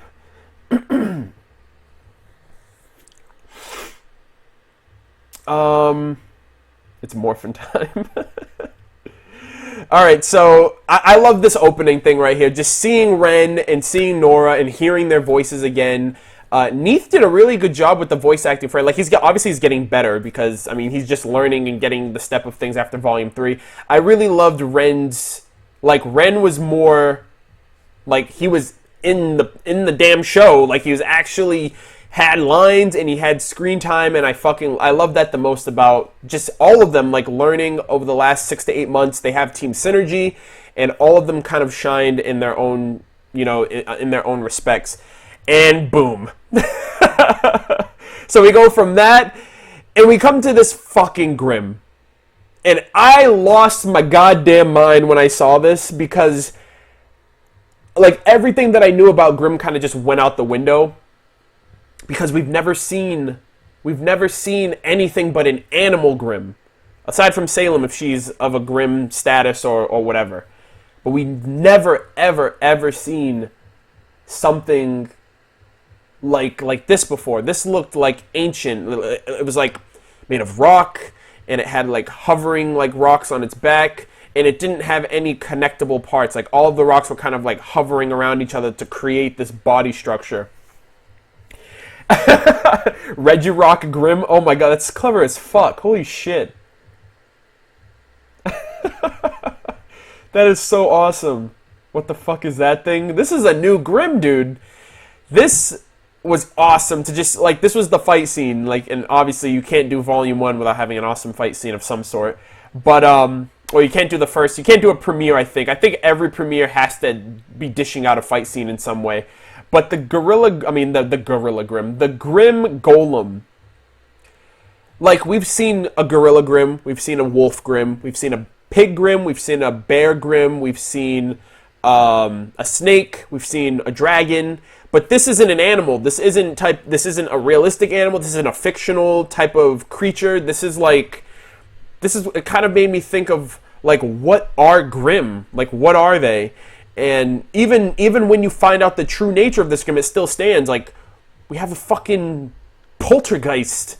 Like, and that got me really excited to just kind of branch out from the archetype of the Grimm that we know of so far. Like, no, Grimm aren't just animals. No, Grimm don't, I don't know. It's very interesting to just see, like, a new Grimm like this, and to just, like, have your mind wander of, we don't know we get more questions than answers. New Grimm are discovered every day, and apparently that's the case here. And Grimm are very, very, very, very, very different than, like, within the kingdom's walls, or, within range of the kingdom.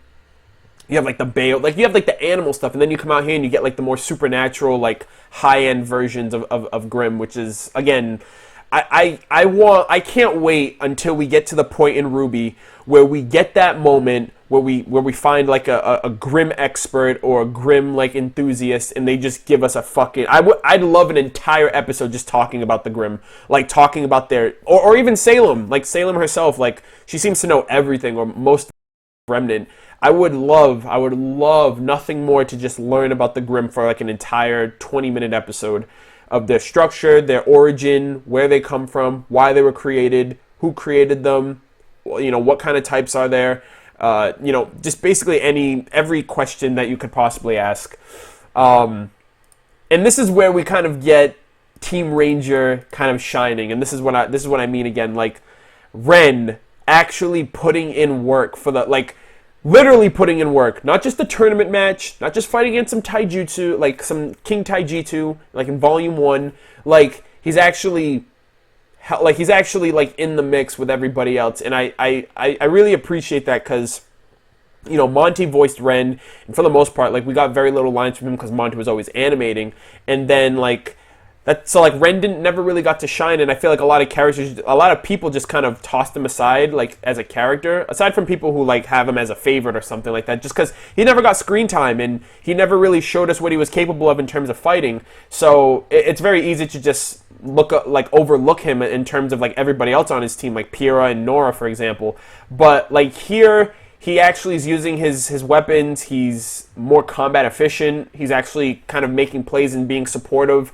being more of, like, the suppressive type of, like, him and Nora were more than anything being, like, the support, being, like, the suppressive fire, and the backup for RWBY, who was kind of, like, the ADC, basically, like, the DPS, like, the person doing the damage. You had Ren and Nora, like, defending, you had Ren and Nora, who were kind of backing her up, giving her support, and then you had Jean, who was the shot caller, basically. He was that scene right here where he just, like, hits the tree at the worst angle possible, And then he mentions, he's like, you don't need a weapon, you're a strategist. And I guess they kind of decided, and Pyrrha mentioned it too, like he's a good team leader, and he kind of expressed that sense of leadership and that sense of, the sense of leadership and the sense of, like, being a good strategist, like they said, from the fight with the Deathstalker. Like, he would just be like, Nora, do this, Pyrrha, up. And then, like, he was just really good at just calling shots and being, you know, having everybody, you know,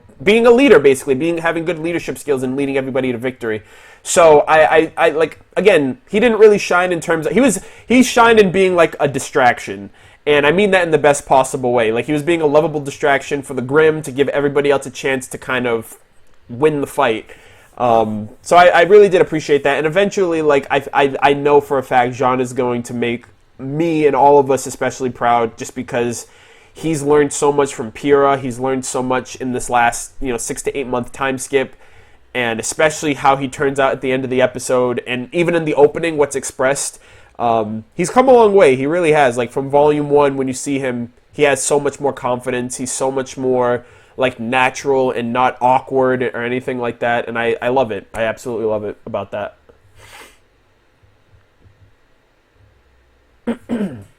You like, wait, I like that he acknowledges it? What do you mean? Jean is luck incarnate. His arm is a tree. Yo, it's like, bad idea, and then Ruby, like, shoots the tree. I liked this scene too. He's just like jumping over rocks and dodging everything. He got hit in the face with a rock too, which that reminded me of the character short where Ruby got hit by a brick by the Beowulf. But yeah, you definitely, like, that was so awesome. Like, you say, like, he's luck incarnate, like, basically he is. And Ruby here too was kind of doing some sporty stuff. Like, she was utilizing some other type of dust ammunition. The fire dust, the electric dust, and what I initially thought she was going to do, which I thought would have been pretty cool, because we learned Nora's semblance in Volume 2. Nora's semblance, she can charge and produce electrical current. So I thought it would have been super cool if Ruby had used this electric, like, cartridge, like ammunition, to shoot Nora and give her, like, an extra boost of power and, speed or whatever, to kind of deal some, like, more damage than she was already doing. I thought that was going to be the first thing. I didn't know the end result was going to be the end result, which I don't know how that happened. I'm not questioning it because it was fucking awesome. And I think it's this next screen here. Nope, the next screen here. Oh no, yeah, this one right here. So this is the fire dust, and there's, like, big mistake. And then we see, like, the symbol here. Again, it kind of reminds me of, like, the brand that's, like, on most of the Grimm when it comes to like the skull, like the bone structures. Like I mentioned, it was on, like, the back of the Berengal Grimm, and it's on, like, the King Tai G2 and stuff like that, and the Deathstalkers, mainly on their skull. You just see the same kind of branding mark, which is also on the back of Salem's cape. So it's like it's an insignia of the Grimm, essentially. Yeah, Ruby's finally using dust, which is so sick. What's Ren's semblance? I wish we knew.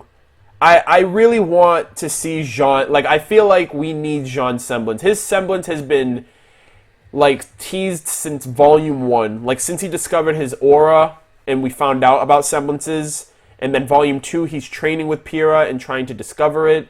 And then Volume 3, it's still, like no semblance yet. Like, and then you have this 6 to 8 month time skip, and it doesn't seem like he knows it, because I feel like he would have used it to some extent. So I was more inclined to believe that maybe 6 to 8 month time skip, he discovers it, and then it would make sense if he just out of nowhere uses it in the middle of a fight, because then you can just imply, well, there was a time skip, that's where he learned it. But maybe it'll be a lot better to see it in action, depending on how they decide to go about it, or how significant his semblance is. RWBY Grimm Eclipse, if RWBY Grimm Eclipse is any indication, it seems like Jean is going to be more of a support type of role, because in RWBY Grimm Eclipse, he provides, like, a buff to his team. I don't know if it's damage or if it's, like, a shield buff or whatever, but that's basically what he does. He has, like, an over-reserve of aura based on what Pyrrha mentioned in Volume 1. Like, he instantly healed himself from the cut on his face, so he has a lot of aura, that aura is just it's a manifestation of your soul, and then your semblance is a projection of that aura. So he's going to have a lot of whatever his aura is, a lot of whatever his semblance is going to be is going to have large quantity of it. So I don't know. I don't know. I really would love to know what Jean and Ren's semblance is, because those are the only ones of Team RWBY and Team Juniper that we don't know of yet.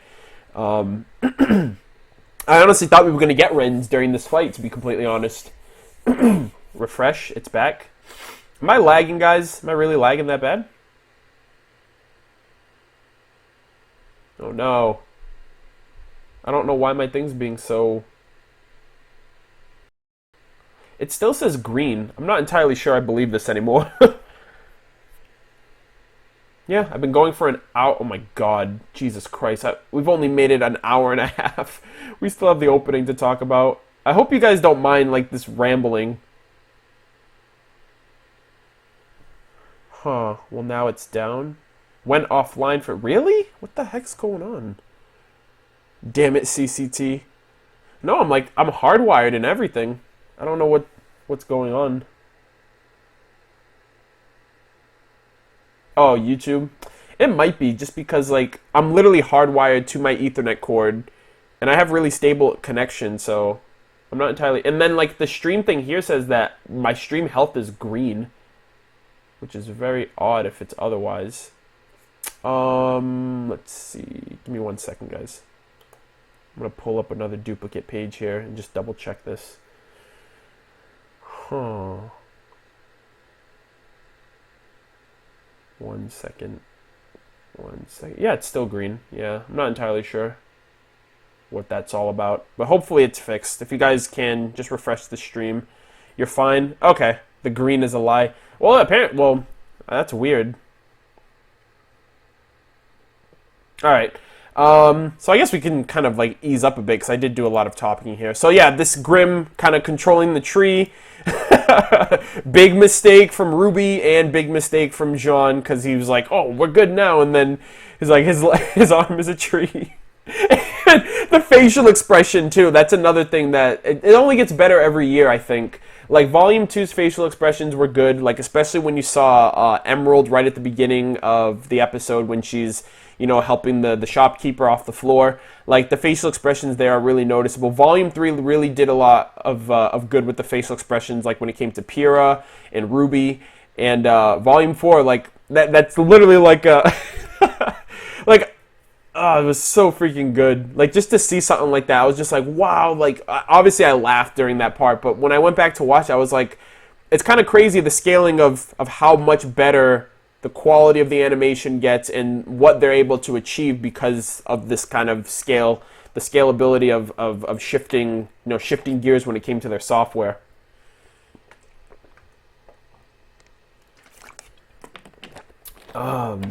Let's see. Help. The faces are amazing. This is the face made for memes. Oh man, his arm is a tree.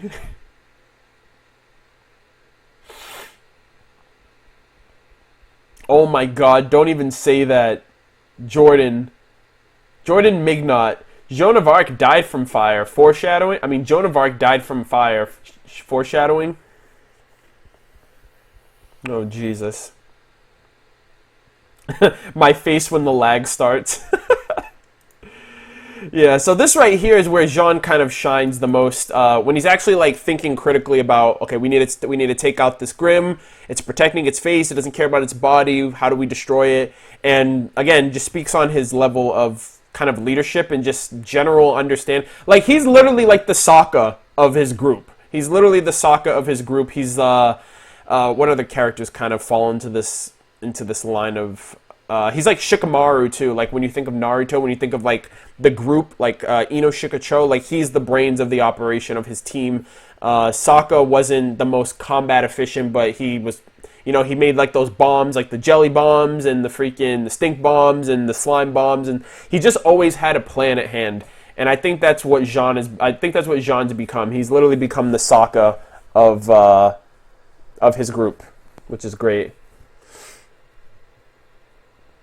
Oh man, offline again? I think it's you guys at this point. I think you guys are pulling a Rooster Teeth on me.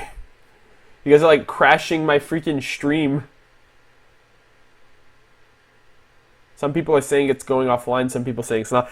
I feel like there's more inspiration from Avatar in this series than anything else. Like, Jean reminds me of Sokka. Not Pyrrha. Cinder's like eye situation reminds me of Zuko. The Fall Maiden's powers, like when they were fighting Amber, like her going into like using all the elements reminded me of the Avatar state. It was just super cool to just see all of that. I was like, holy shit, like so many. And then there's another one that I'll mention at the very end. It's during the opening, but that's another one that I'll mention too once we get to it. Like I said, apparently Ren's Stormflower pistols are confirmed. Like he threw his pistol at the Grimm, and then it just like zoomed back to him. So Boomerang's confirmed. That's why I clipped this one, because his arm's extended because he catches it on the return. But I thought that was kind of interesting. I'm like, oh shit. And then we have Nora doing her thing. This right here, dude. This right here. So modifications are like in full effect, like full swing. And somebody at RTX asked this question, not last year, but I think it was RTX 2015. I think somebody asked the question along the line of, will we see like character modifications to like weapons?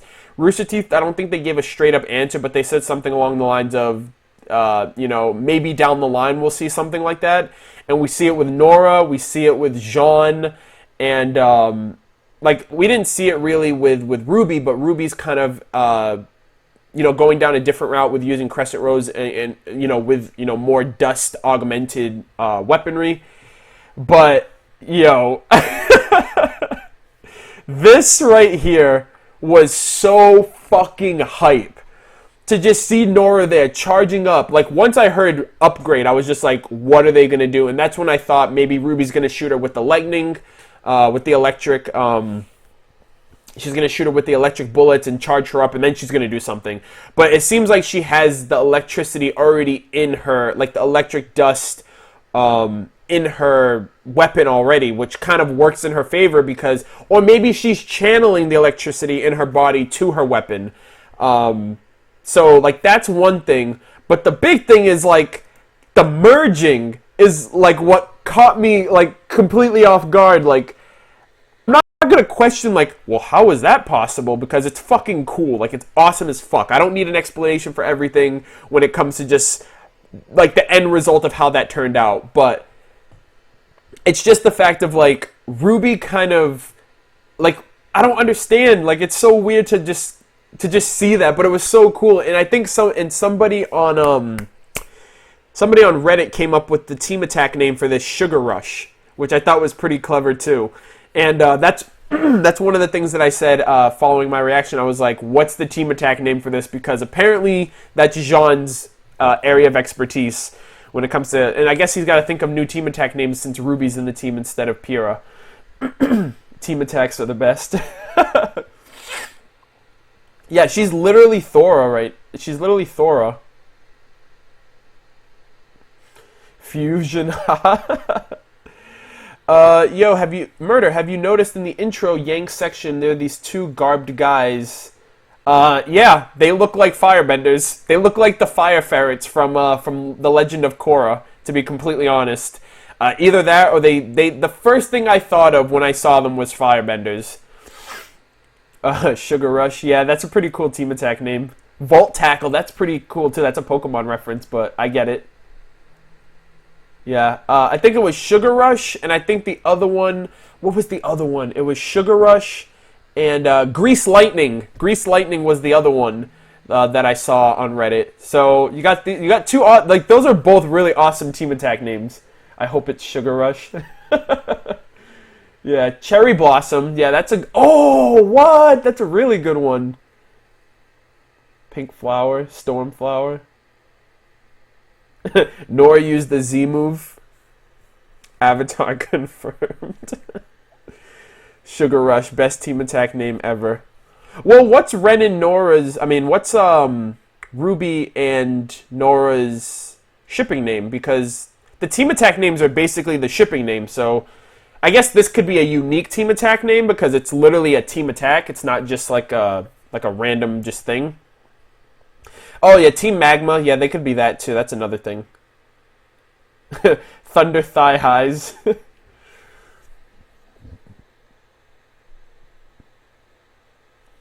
Rose Power. Yeah, the shipping name for RWBY and Nora.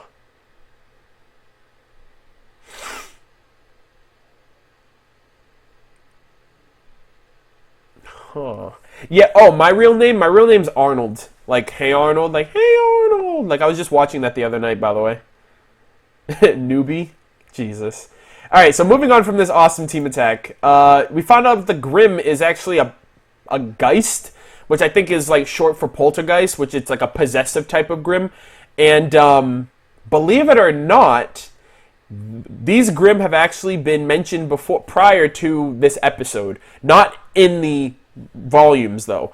For any of you guys who have read the Japanese manga, there are hints of possessive Grimm. And they mentioned it in I think it's the second chapter of the RWBY manga. And the RWBY manga is coming to the States next year, so eventually we'll be able to get it and get it translated and have a better understanding of the fact of this whole, possessive type of thing. But possessive Grimm were referenced and mentioned in the RWBY manga, the Japanese RWBY manga. And that's the first thing I thought of, too. I was like, holy shit, like, these things are actually in the show now.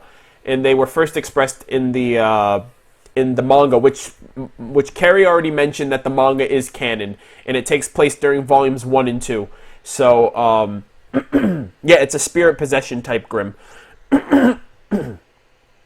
Yeah, like Geist means like it's like a ghost. Well, the first thing I thought of, it looked like a Dementor from Harry Potter, like when it was like trying to make an escape. That's the first thing I thought of, just based on its color and its general design.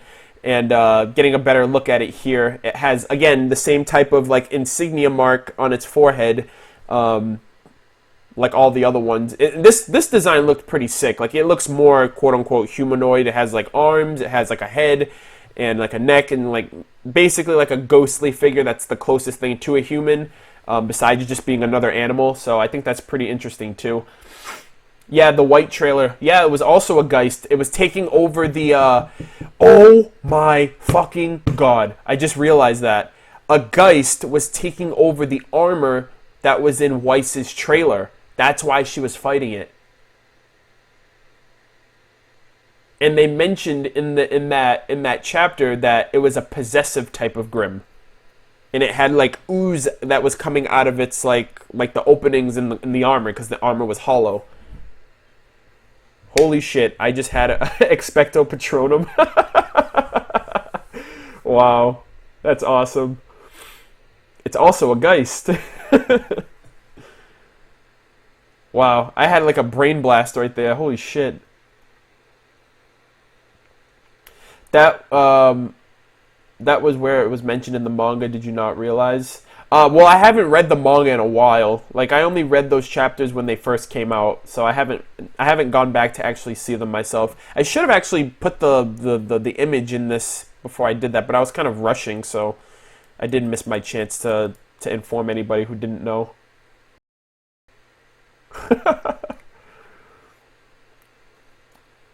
Oh yeah, Arby's advertised RWBY. I thought that was pretty sick. God damn it, Barb. I have to go, Murder. Great stream. I'll watch the rest later. Peace out. Alright, Bone of the AMVs. You have a great night. Thanks for sticking around. Are you still getting a live reaction? Yes, my live reaction will be out on Saturday. Rooster Teeth requested that reactors don't upload any footage of RWBY Volume 4 onto YouTube until the episode's out on YouTube. So, for any of you guys who are joining the stream, or if any of you guys didn't know that, that is why my reaction's not out. However, they're still allowing people to talk about the episode in terms of reviews, discussion, stuff like that, which is why I'm doing this. They just don't want any video footage. So, expect spoilers, obviously, if you haven't seen the episode yet. But yeah, so moving on from there, we get to... Okay, so they end up finishing off the fight and whatnot, which is pretty sick.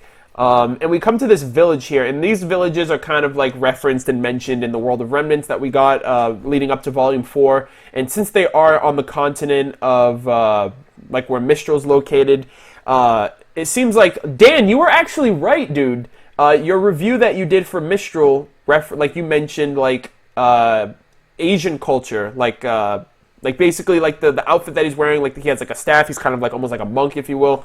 And that's the first thing I saw. When I saw this, I was like, holy shit, Dan was right. Like, his review, like, his analysis was on point.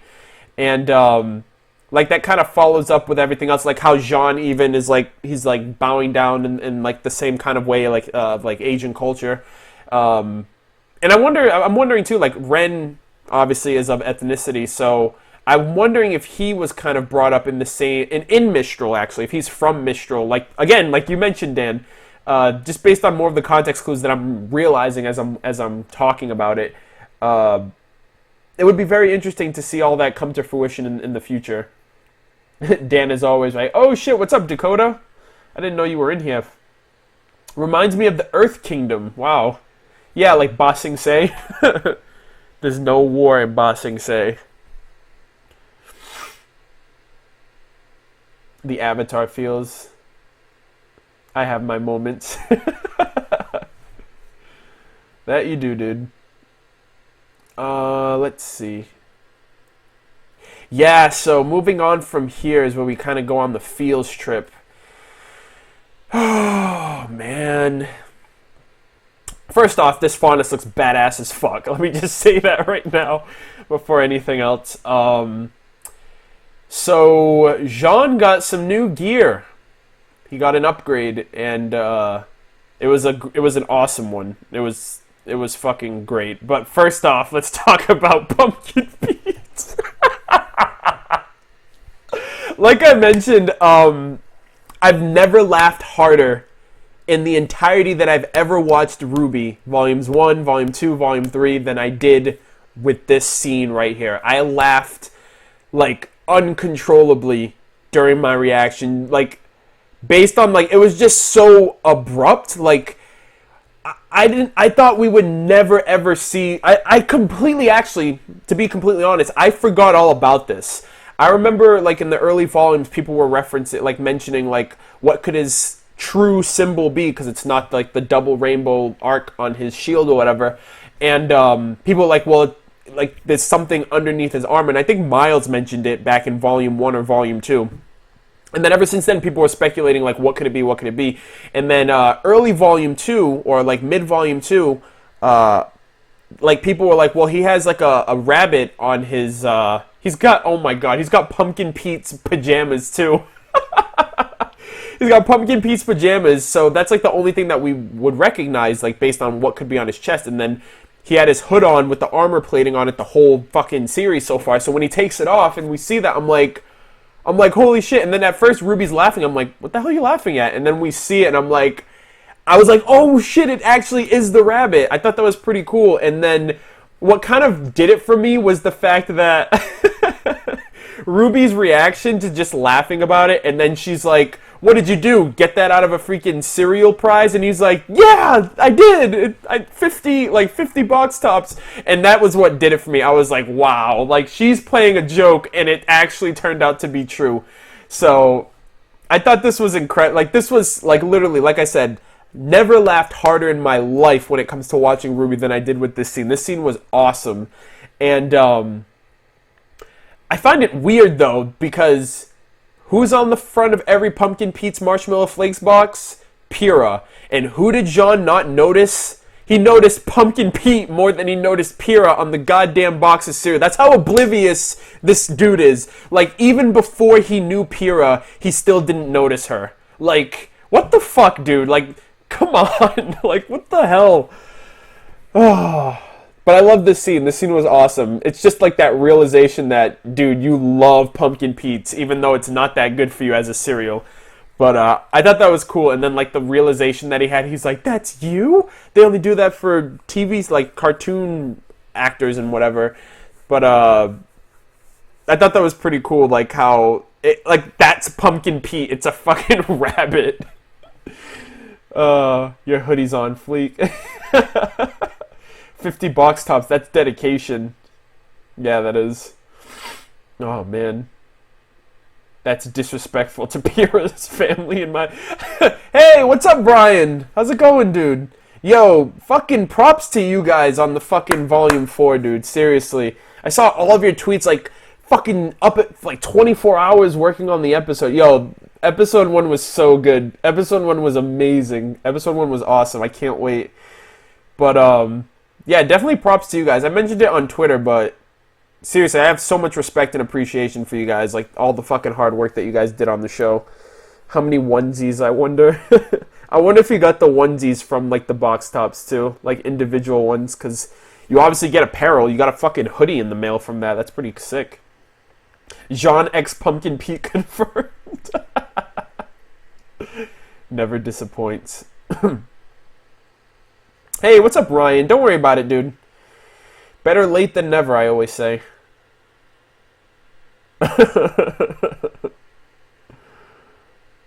Best episode so far. Oh my god. I was so sad when the episode ended. Like, once they started walking back into, like, the forest, I was like, please don't tell. I was like, are you serious? I was so upset that the episode was over. But yeah, the opening is probably my favorite opening. Like, I've never been quick to judge something in my life as much as I did the Volume 4 opening. Like, immediately be taken to it. I think the other volumes, I think the other openings, it always took me a while to get into it before I was like, okay, I like it. But I loved it. I loved its message. I loved its kind of like, its message, I guess you would say. And then this scene right like, boy, Jean's just getting made fun of, and then like the giant ruby head only made it even funnier because of how she was reacting and responding to it. Yeah, episode 2 is going to be dope next week. That opening is just so anime. Yeah, I guess you could say that. It had like a lot of transitions, a lot of characters shown off and whatnot. Yeah, it's definitely very anime-esque at this point. Oh my god, Peter Rabbit. Dude, really? That's awesome. That is so sick. That intro equals Naruto. I wouldn't say that, but...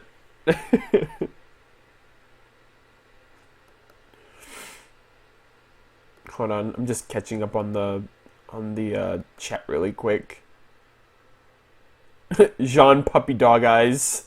Yeah, I was like, damn, Jean's just getting made fun of right now by his new team leader. I wonder if we'll ever see a Pumpkin Pete's hoodie. Oh my fucking god, dude. Yo, Brian, if you're in here, if you're still in here, please talk to somebody at Rooster Teeth and be like, please make a Pumpkin Pete's hoodie and sell it in the Rooster Teeth store, and that shit will sell like hotcakes. I promise you. Oh my god, that's such a good idea. Hey, what's up, Jackson? Thanks for joining, dude. I know we like rambled last night on Volume 4 already, but I appreciate you still being here and hanging out. Oh my god, I'd buy that hoodie so fucking fast.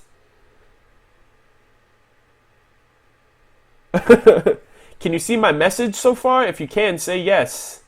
Yeah, I can see your message. Actually, the chat's kind of... shit. Hold on, the chat's kind of going out of control. Hold on. There's one thing that I want to say. James, really proud of you, Arnold. You've come such a long way from just commenting to your fans in the comment section. Keep up what you're doing. Much love. Waiting on the reaction. Thanks, dude. I appreciate it. I mean, that's what I wanted to do this year. This year, I wanted it to be more than just a reaction video. Like, honestly, based on the fact that I'm doing this, and I'm still going to kind of incorporate reviews, I'm surprised, like, when I think in retrospect, I'm just thinking, like, how dull last year was. Like, just a reaction video, and that was it. Like, I wanted it to be more involved, more engaging. 800 people concurrently in the stream right now, which is beyond me, first off. It's beyond me that that's even possible. But to just be able to see everything growing and flourishing is incredible. And more importantly, like, you're one of the reasons. So thank you and everybody else who's in here. You know, I like, again too, like, I still watch RWBY by myself. I still watch RWBY amongst myself. I got my friend Paul into it, though. He went to the Tug screening with me but we only hang out like once a week. So on Fridays, I'll be able to catch up with him because he watched the Volume 4 episode today, and he was just tweeting at me talking about like how much he wanted more and more. So we're gonna talk about it on Friday. But for the most part, I still watch RWBY by myself. Most of my friends only catch it whenever. But like it's like an investment to me. It's like a priority for me to like always be invested with RWBY, especially with it being back. So this is kind of a cool way for me to have like my immediate like fangasm of just talking to somebody about it, and to see that there's 856 people in here willing to just hang out in the chat and hear what I have to say and be just really awesome and supportive is more than I could have asked for. Like I understand like the reactions are like a lot of the reason why a lot of people know about me, but I'm really proud of my channel now. I'm really like serious. I've never been more proud of my channel, or I don't think I've ever been proud of my channel as much as I am now, because I feel like I'm actually having a sense of actual like content that I can like look back on and be like, I put a lot of work into that.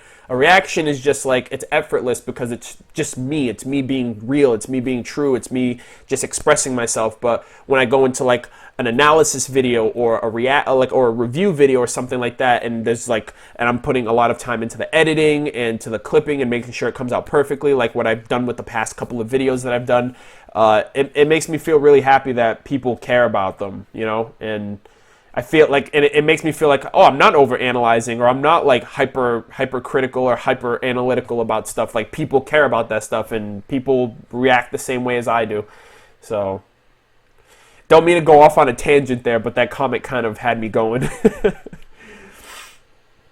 Yeah, like I would say I'm a hardcore RWBY fan. Like I'm not as hardcore as like other people. Like Reddit is like in a completely different league compared to me, I would think. I've only recently started kind of understanding Reddit in terms of like looking into the content. I don't know how to post stuff on Reddit because it's such a weird platform for me.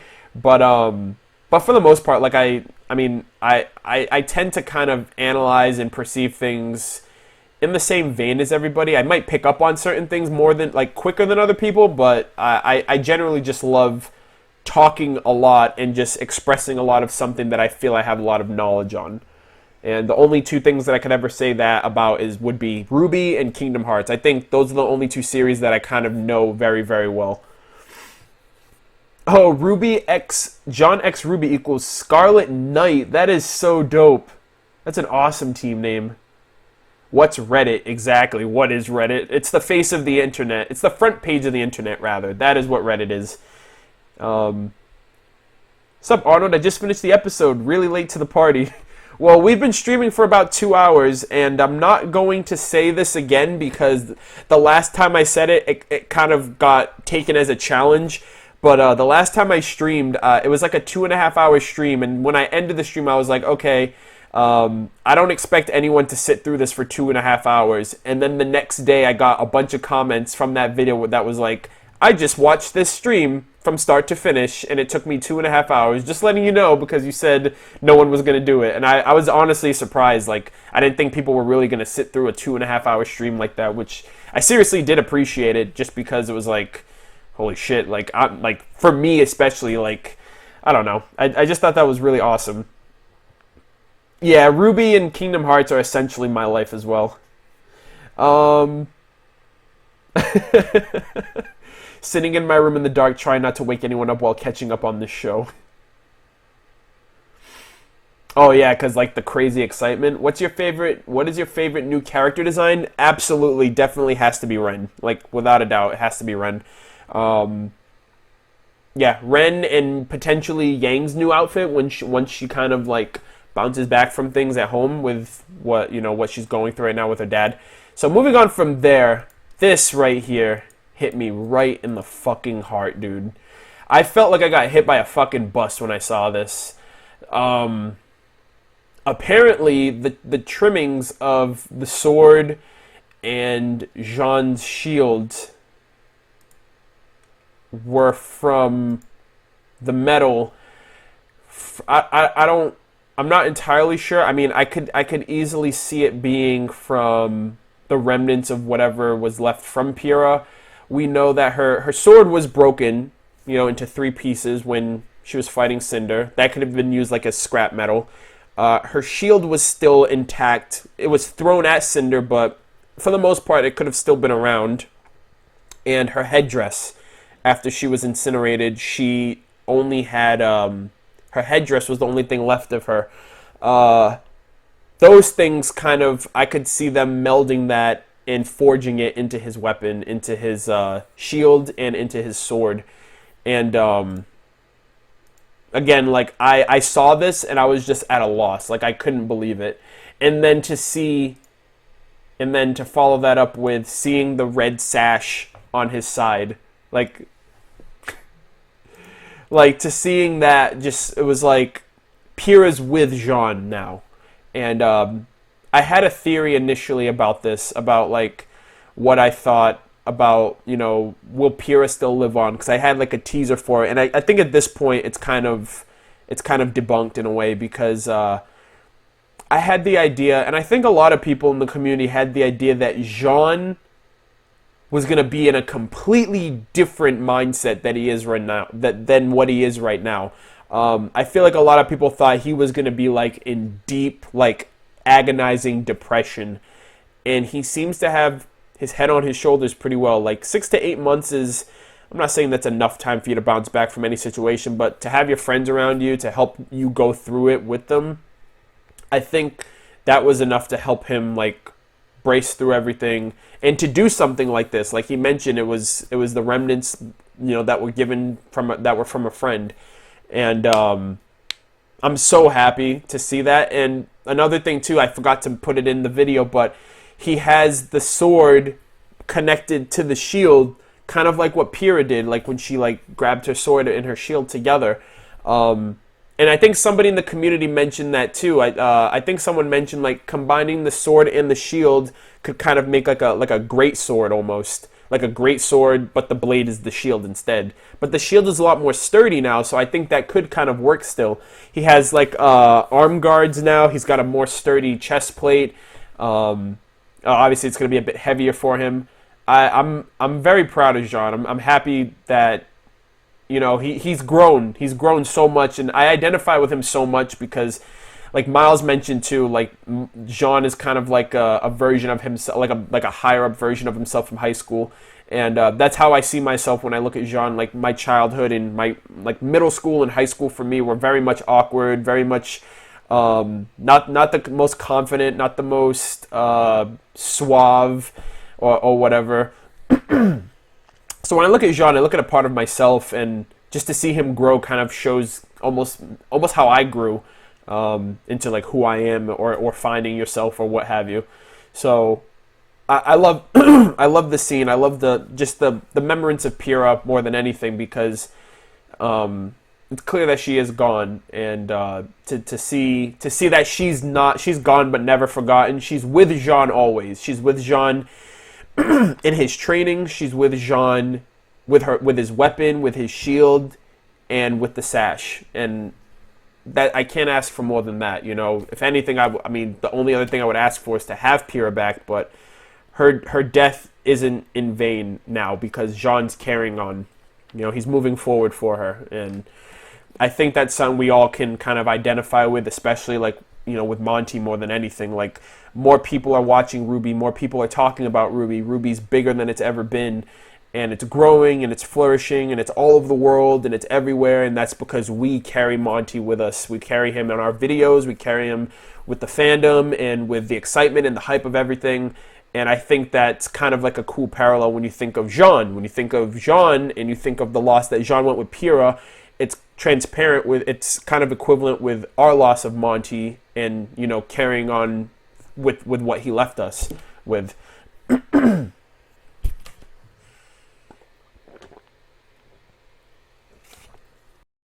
But again, that's just my own, that's just my genuine feelings about it, because I carry Monty with everything that I do, because he was a huge, like, he was the biggest inspiration of my life. You know, he was my biggest motivation. He, like, I love the dude, you know, to death, and like, this is what he, like, this is why, that's why I love this show so much, because the show kind of helped me find myself, like, when I was when I didn't know, like, me. I didn't know I could feel this way about something, and to kind of explore that part of me kind of made me open up more to myself and open up to you guys and everybody else who kind of felt the same way about RWBY as I did, and I didn't know that either.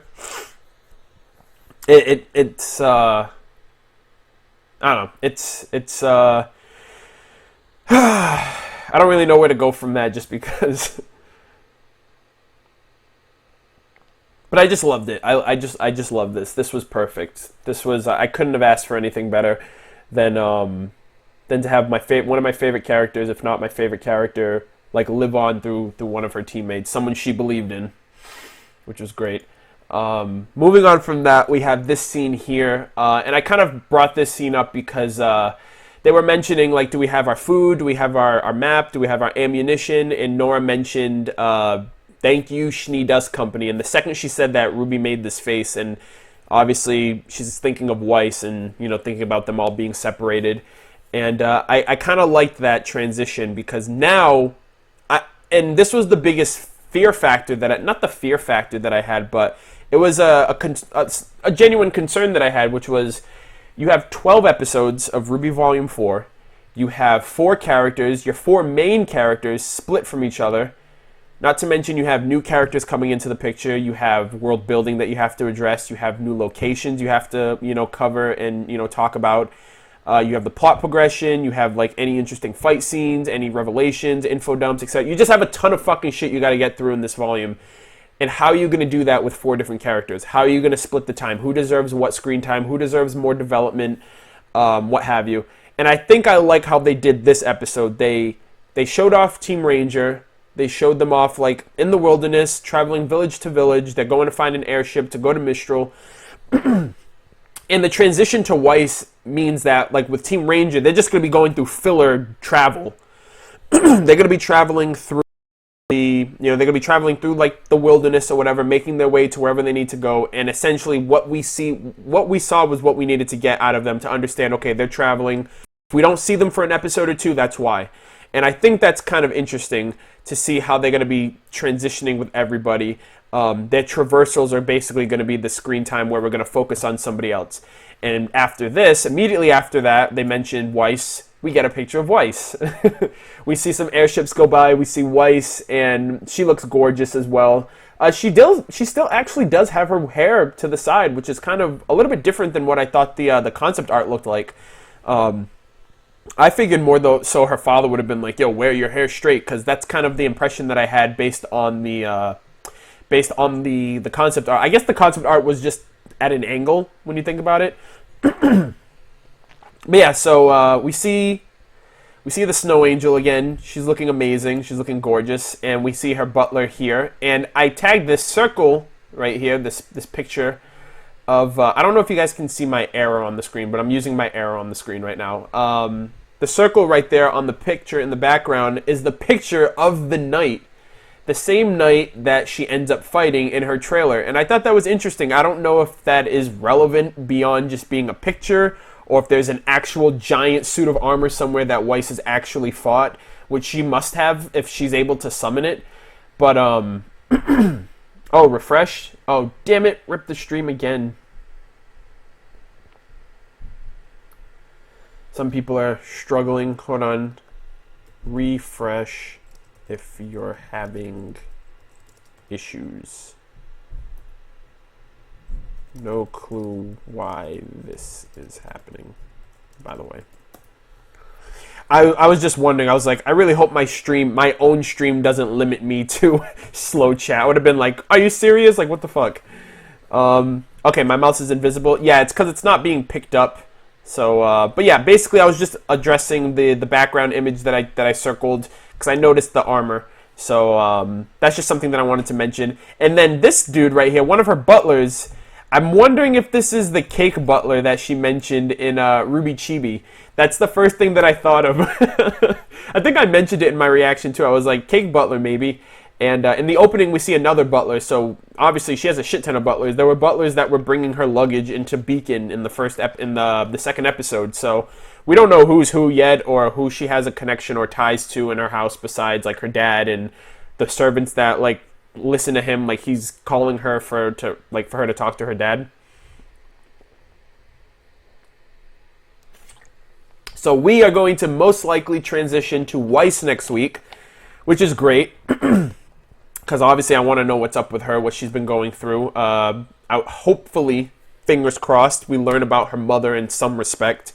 Not entirely sure if that's going to happen immediately. Maybe we'll get like some subtle hints here and there, but we're going to understand more about Papa Schnee, see just how severe and strict he is as a father, based on everything that she's talked about, and hopefully see where Weiss ends up, just because she is very much like trapped, and she clearly doesn't want to be here, and I hope Winter comes through to help her, or she finds a way to just get away from her dad, or do something, or what, because RWBY can't go to get her. She's in a different continent. Everyone's scattered.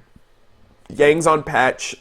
From what the opening mentioned, Blake's doing her own thing. She's traveling to Menagerie. So it's like, I don't know. It's very odd. Can there be a butler who will bring her friends back to her? Well, I'm really hoping that there's a butler out there that kind of sympathizes with her and allows her to and helps her out. That would remind me of Hunter x Hunter. For any of you guys who don't know, Hunter x Hunter 2011, there's a butler in the Zolodek family. Well, there's multiple butlers, but they all like to kind of help Killua out, just because he's more like of a carefree individual in his family that they tend to care for a lot more than the other Zolodek family members, at least the kids. And the butlers kind of help him out a lot, like mainly with Gon going to his house to go and visit him. A lot of the butlers let that happen. So I'm wondering if that would be able to kind of be like a similar thing here, like where hopefully not all the butlers are stuck up, not all the butlers kind of are just like, well, it's your father knows what's best for you, versus, live your life and do your thing. That's why I'm hoping, if not, Winter comes through, because Winter did give her a lot of advice and guidance in Volume 3, and I really hope that like tradition keeps up as time goes on. Hey, Joseph Fraser, I was noticed. For those scattered times, we'll bring them. You know what? This makes whose comment was that? Mauricio, I think that's how you say it. Or Maurico. I'm sorry if I'm mispronouncing your name, but I remember what Ozpin said in Dance Dance Infiltration. He said something along the lines. It was, it's not always that friends can come together like this. Time has a way of testing our bonds, but it's moments like this that will make them even better. Moments like this it's times like this, moments like this that we'll remember forever.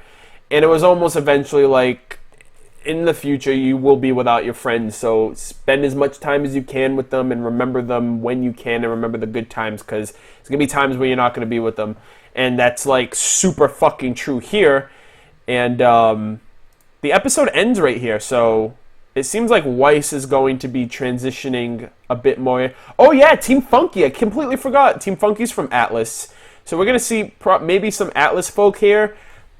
Please, fingers fucking crossed for Penny 2.0, or not even Penny 2.0, just, I would really love if Penny was able to be saved. Some way, somehow, or we see her dad, and, we see, Penny's dad, and we see, like, Ironwood, and we see them maybe talking about, like, creating, like, a new version of her, or, like, a revamped version of her old memory, and whatnot, based on, like, the AI or whatever. I really, really hope. And, like, Ciel Soleil, like, what's she up to now? Because she doesn't have Penny, you know what I mean? So, yeah, like, everybody. Yeah, Indigo. Yeah.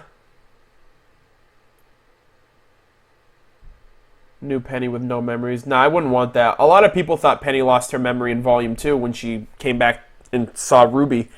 She was just weird. She was like, there seems to be a misunderstanding. And people were like, was her memory wiped? Because we already knew she was a robot. Penny Revenge Edition. Oh my. Penny 3.0. Penny's sister Dime. Get the fuck out of here. Is it opening time? I don't know, dude. You tell me. It is opening time. So we are going to be talking about the RWBY Volume 4 opening and how fucking awesome it was. This is my favorite opening immediately. Like, again, I've never been quick to judge something in my entire life of knowing that this is it. Like, knowing that this trailer was it. Like, you can't say it otherwise. Like, this trailer, like, I don't know. Like, it always took me a while for I think the only other trailer that the only other opening that I just liked immediately was This Will Be the Day. The first one, obviously. But, I think, Time to Say Goodbye and I'm drawing a blank. What the hell's wrong with me? When It Falls. So, Time to Say Goodbye and When It Falls were two openings that, like, I didn't, like, when I listened to it, I wasn't in love immediately. It took, like, a couple of listens for me to, like, love it, like, enjoy it. Like, this one, it only took one. And ever since then, it was like, I want to just keep listening to it. Repeat. Rewatching scenes, just seeing what's happening, seeing what's going on, seeing what we can look forward to, basically. Shit ton of new characters. Shit ton of, like, advice, guidance, you know, words of encouragement, inspiration. There's one scene that I cannot see without tearing up. And I'm going to talk about that in a second. But it's such a powerful scene. Like, it's a powerful, like, it's just a powerful opening because, like, Volume 3 was just like, you guys, you lost. Like, you lost. Like, it was a very dark and foreboding theme, and a theme that was like, you know, like, game over. Like, you guys aren't going to win this fight. You guys lost Beacon. And it was weird that we didn't realize that based on the opening until it was too late, until it actually happened. But Volume 4 kind of gives, like, a small, tiny speck of hope from remembering, like, from learning from your mistakes more than anything. Like, for Yang to learn to, like, apply herself differently. Learn from, like, what she's doing and, like, what she's always done with her life, and kind of having to change up herself to kind of fit the build of how she has to be in the future to learn, so things like that don't happen again, for her to, like, lose her arm or even lose her life or cause someone to get hurt, and whatnot. RWBY's always, you know, straightforward, you know, strong-headed, very driven by just the fact of doing what's right. Weiss has a lot to learn with, you know, maybe being more open with her dad. I'm not sure about her necessarily. And then Blake has a lot of struggles to deal with Adam and just her family and all that stuff and whatever she's thinking about. Great stream. Thank you very much, dude. I'm glad you like it. Yeah, Jeff and Casey are fucking back for Volume 4. The name of the song is Let's Just Live, by the way. It's in the chorus. It's the last lines of the song itself. I'm inclined to believe that that's what it's called. Let's Just Live. And I love it. I love the song. I already want the Volume 4 soundtrack. Like, I already want the Volume 4 soundtrack. But the opening is super fucking cool. Like, the first few seconds, because we get, like, the opening right here is of, like, the Grimm, like, eating this orb-looking thing, and then immediately disperses the colors, red, white, black, and yellow, representing RWBY. You see the Grimm Dragon in the background, the tower falling, and what I really like here is that they scatter. And this kind of shows, like, okay, Beacon fell, shit went down, we're scattered, we have to change things, we have to grow individually, we have our own paths, we have our own goals and ambitions and things that we have to tackle. And grow internally, grow as a self before we can grow more as a team. And I think it's going to be great to see them come back together. It's going to be very tense to see them come back together after everything they've been through by themselves, and kind of understanding how they left off on things, like where they left off on things, mainly with Yang and Blake more than anything, because I feel like there wasn't that much tension. Like, Weiss and Yang did the best they could to try to save Pyrrha, and they couldn't. And I don't see Jean necessarily holding it against Weiss, for example, because he was like, you know, don't worry about me, you have to save Pyrrha, and her words were, we will, and they didn't. So I don't think Jean's not like that. You know, Jean's not the type of person to do something like that. And I think I think the tension is mainly going to be from Blake and Yang for everything else that's happened. And I think it's just too much of a guilt trip for Blake to just talk to Yang about it, because I feel like that's all Yang needed, was her to just be like, I'm sorry, this was my fault. Adam did this to hurt me, not you. Like, Adam did this to you to hurt me.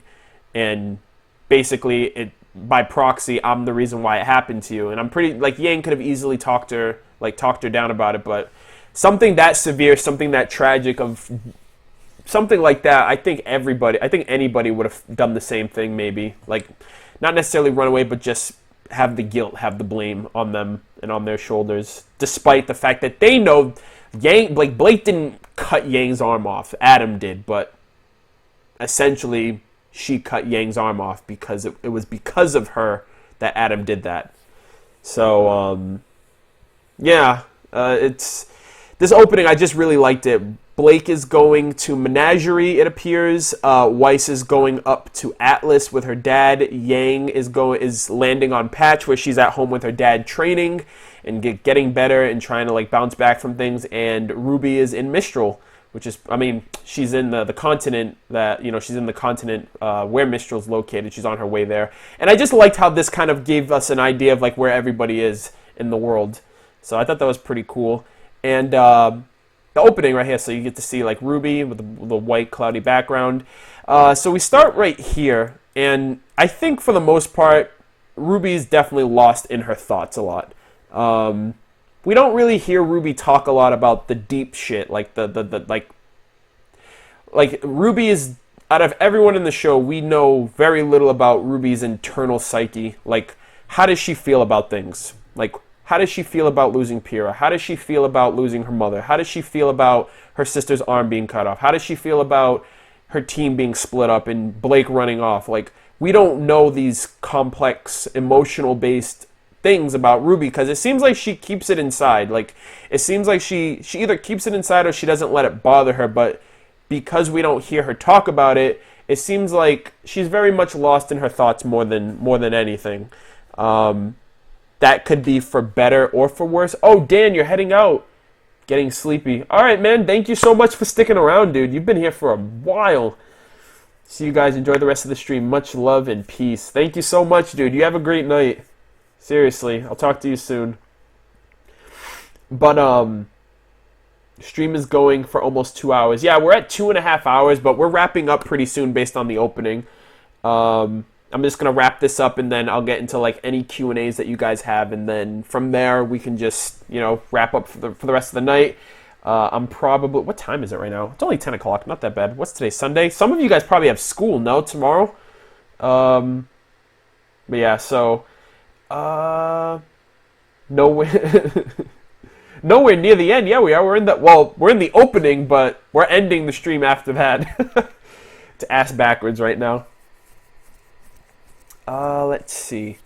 But yeah, so, I mean, I feel like RWBY, for the most part, has lost a lot in her thoughts, and I think that's true because she's over here, she's with her eyes closed, she's isolated, she's by herself, and then the wind blows, and she turns around, and she sees Team Juniper behind her. Like, yo, you have people who are there to support you, you have friends to talk to you about stuff, and you're not alone. And I think that's what the symbolism there is, because it very much felt that way, at least to me. Was, she's with a bunch of different people, not different people necessarily, like they're, her fellow classmates, her friends, and she just has a lot on her mind based on where she's at, where her original team's at, and just stuff that's going on in her life. And she's the youngest out of all of them too, so that's another thing that's kind of like a crippling effect.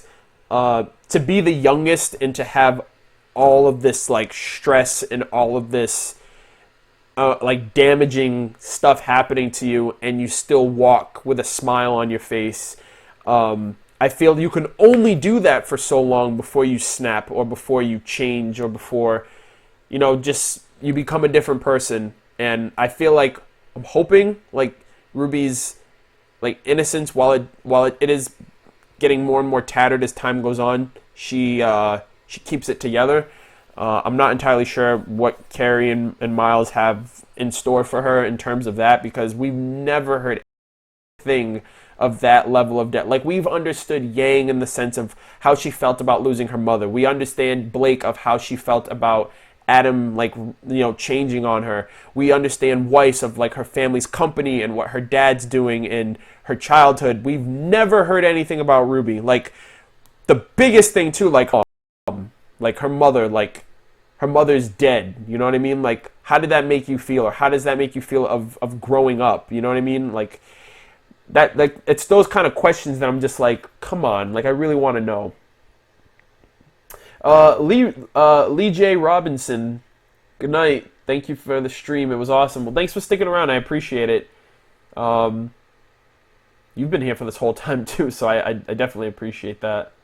Thus, the symbolism of her red cape. Ren is the new Madara. Pretty much. Naruto reference, anyone? Yeah, I mentioned that in my concept video of Ren and Nora. I mentioned that Ren looked just like Madara, like mainly because of his long hair. The intro gave you a Naruto feel. I think it's just a general anime feel of this opening, to be completely honest. So from there, we get this scene here, and we have this bird. Obviously, we know Crow can turn into a bird, so that's most likely Uncle Crow tailing them, keeping them safe, watching over them in case anything happens. Very good because Tyrion is going to be on his way to track down Ruby. And again, fingers crossed, but I'm really, really hoping that we get like some pretty cool scene when it comes to that. Give me 1 second, guys. Huh. So, give me 1 second. You know what it is now? I know what the problem is. I see it now. It's partially on my end, my OBS software. It's phasing from green to red in terms of the kilobits per second.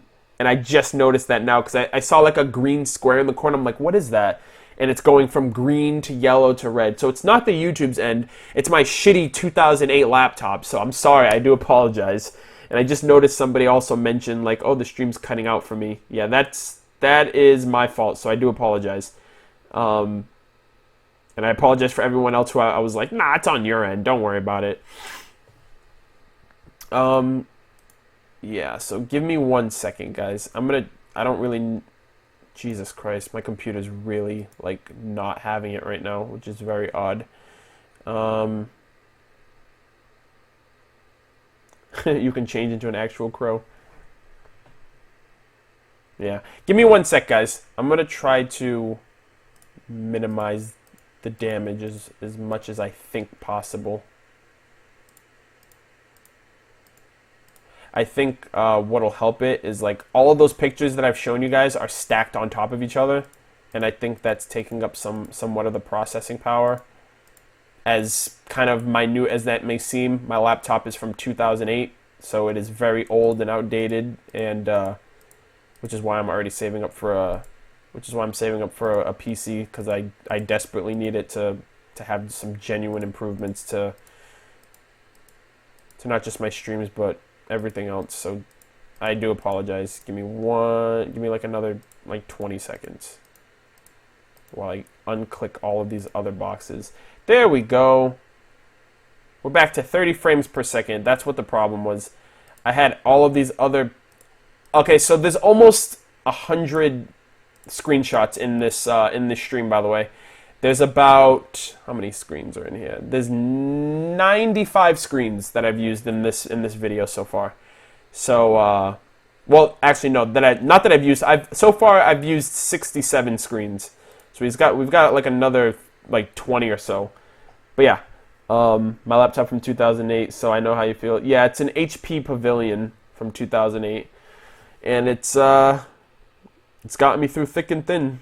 So I'm happy.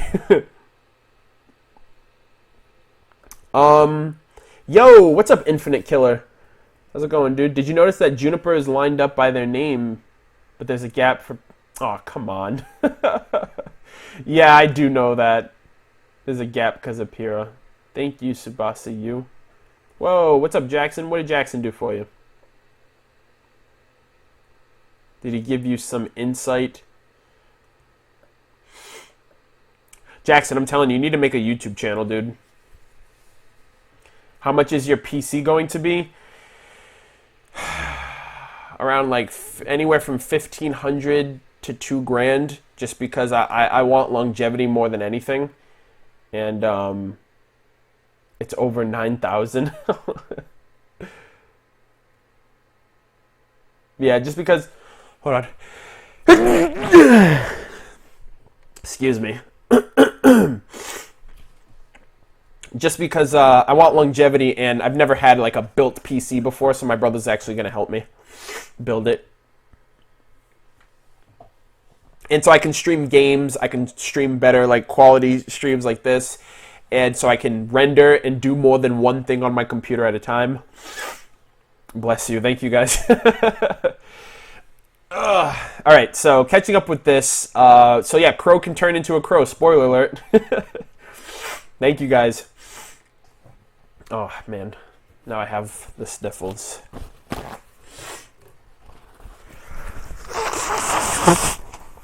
But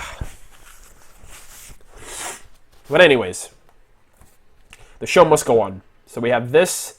This scene right here is important as fuck. Okay? So we have Crow, who can turn into a crow. The scene literally transitions from this, the bird flies off to the side, we see Crow. And then immediately, we see another bird on the side of him. Okay?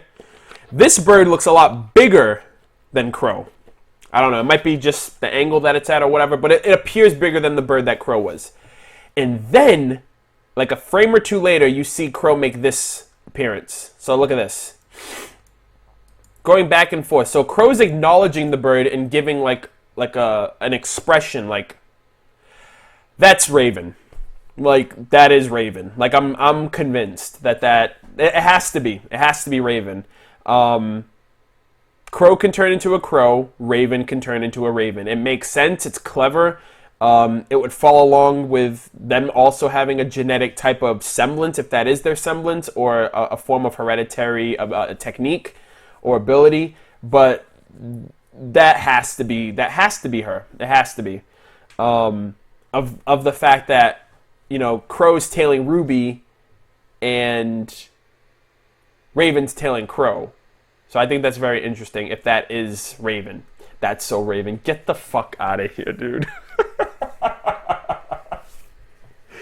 Oh my god.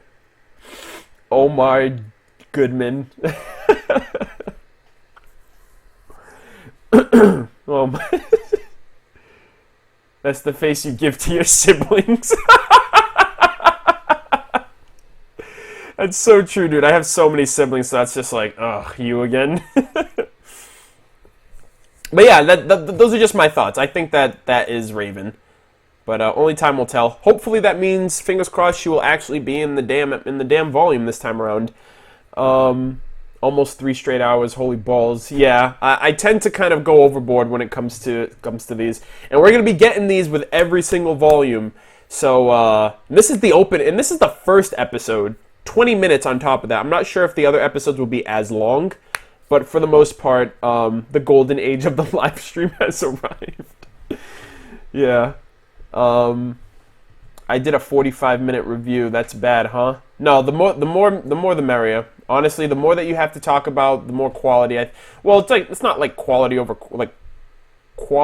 quantity, if you will, but like I look at like longer videos, especially like for me personally, if your review is longer than the episode itself, then that's a good review, in my opinion. As long as you're not repeating the same things over and over again, like you're providing substance throughout. That's just how I feel. Did you record your reaction? Yes, I did. Rooster Teeth requested that reactors do not upload Volume 4 footage until it's available on their YouTube channel, which is a week after it premieres on their site. So my reactions won't be out until Saturday or Sunday of next week. So just sit tight. That's all I can really request because, I mean, it's Rooster Teeth's call, and, you know, we have to respect that. And I'm completely fine with that because I have other videos that I'm working on. So yeah. I want a Stark flashback too, a Team Stark flashback, just so we can kind of understand a bit more of Team Stark as a collective, understand Summer, like how she was when she was alive, because it's like, how are we supposed to but how are we supposed to connect or relate or, you know, sympathize or empathize with Summer if we don't know her as a character? So, yeah, Jake's video is going to be extremely long. Do you want to do a review of this episode? I really want to do a review of this episode. Do it then. Then just do it, dude. It's like Shia LaBeouf said, just do it. There should be a community section on Rooster Teeth where people like reactions and stuff like that. Oh, that'd be pretty cool. When Murder has no choice but to continue to tell people that, yeah, I'm making a video about it tomorrow, so I can just redirect them there and just give like a candid response. So here we have Weiss. This scene right here reminds me of, for any of you guys who played BioShock Infinite, because she has like a book, and she's got like a lot of books in her room. So obviously her time spent is in her birdcage, in her room reading, and that's similar to how Elizabeth was in BioShock Infinite. She was locked in the tower, in Monument Island Tower, and she had all the time in the world. She had a huge library, so she did a lot of reading because she was in there against her will. She was basically a bird trapped in a cage being guarded by Songbird, and that's what it basically just reminded me of. Can I say something? You just did. Nah, sure, shoot. What's up? Bluntilda. Should I do reviews for episodes or theories? If you can do both, I mean, honestly, episodes I would feel are just more concrete just because they're an episode. And if you have any theory-based things you can bounce off during the episode review, then, you know, a frequent mention here or there, like, hey, this is what happened, and this is my thoughts on this situation, because I kind of do that in these, but my reviews kind of have to be more condensed just because I can't ramble for 3 hours on it, basically, because the majority of people aren't going to want to tune in for something like that. Let's see. So yeah, so we have Weiss here, and that's kind of how I feel about that. We have this other butler here in the background. Unaware on which one is the cake butler, though, but that's yet to be seen. Oh, he's bringing her a cup. I was like, what is he bringing her? And then we got Papa Schnee over here. Yo, this is the volume of mustaches. That's all I'm saying. He's got the firm mustache going on. You have Ironwood in the background. Apparently tailcoats are in too, apparently. We got Blake with one. We have Yang with like the dusters that kind of look like coattails. And then you have Ren has his. And then you have Ironwood with his. It's like, what the hell? Like everyone's shopping at the same place or something. So we have Ironwood over here. He looks kind of younger. Well, he did. I wonder if you know, like how he's half robot. That means like that's not really his skin. Then that's just like a cover up for his robot side. That's interesting. It's very interesting to see. And he's wearing gloves on both of his hands now. I'm not sure. It's probably just to like keep up with the overall look of his new outfit. There's a chessboard on the table too, which always about the chess pieces. And then you have like what looks like kind of like little Beowulf statues on the bookcase over there too. And Papa Schnee looks like a real D-bag. I'm gonna say that right now. Brahms mustache. Oh my gosh, that's so awesome, dude. Do you think Rooster Teeth will allow reactions without video footage, audio only? I follow some YouTubers who do that. I wouldn't risk it, to be completely honest. Like, I don't think it's worth them to really kind of like to push the envelope like that. It's like, well, if they don't want the episode, they didn't say anything about the audio only. I just feel like it's just best to let it all just kind of play out and just wait the week, to be honest. Sorry for coming in late, but does anybody else get the feeling Emerald and Mercury might try to run? I don't think Papa Smurf. I don't think That was really funny. Sorry. I don't think Emerald will leave. I feel like Emerald has too much. Feels like she has too much responsibility or too much to owe Cinder, because now Cinder needs her. She's basically her voice. She relays everything like that. She whispers into her ear. So I don't know about Mercury. Mercury seems like he's just annoyed by everything. And then at this point, you have Tyrion, you have Hazel, you have Watts.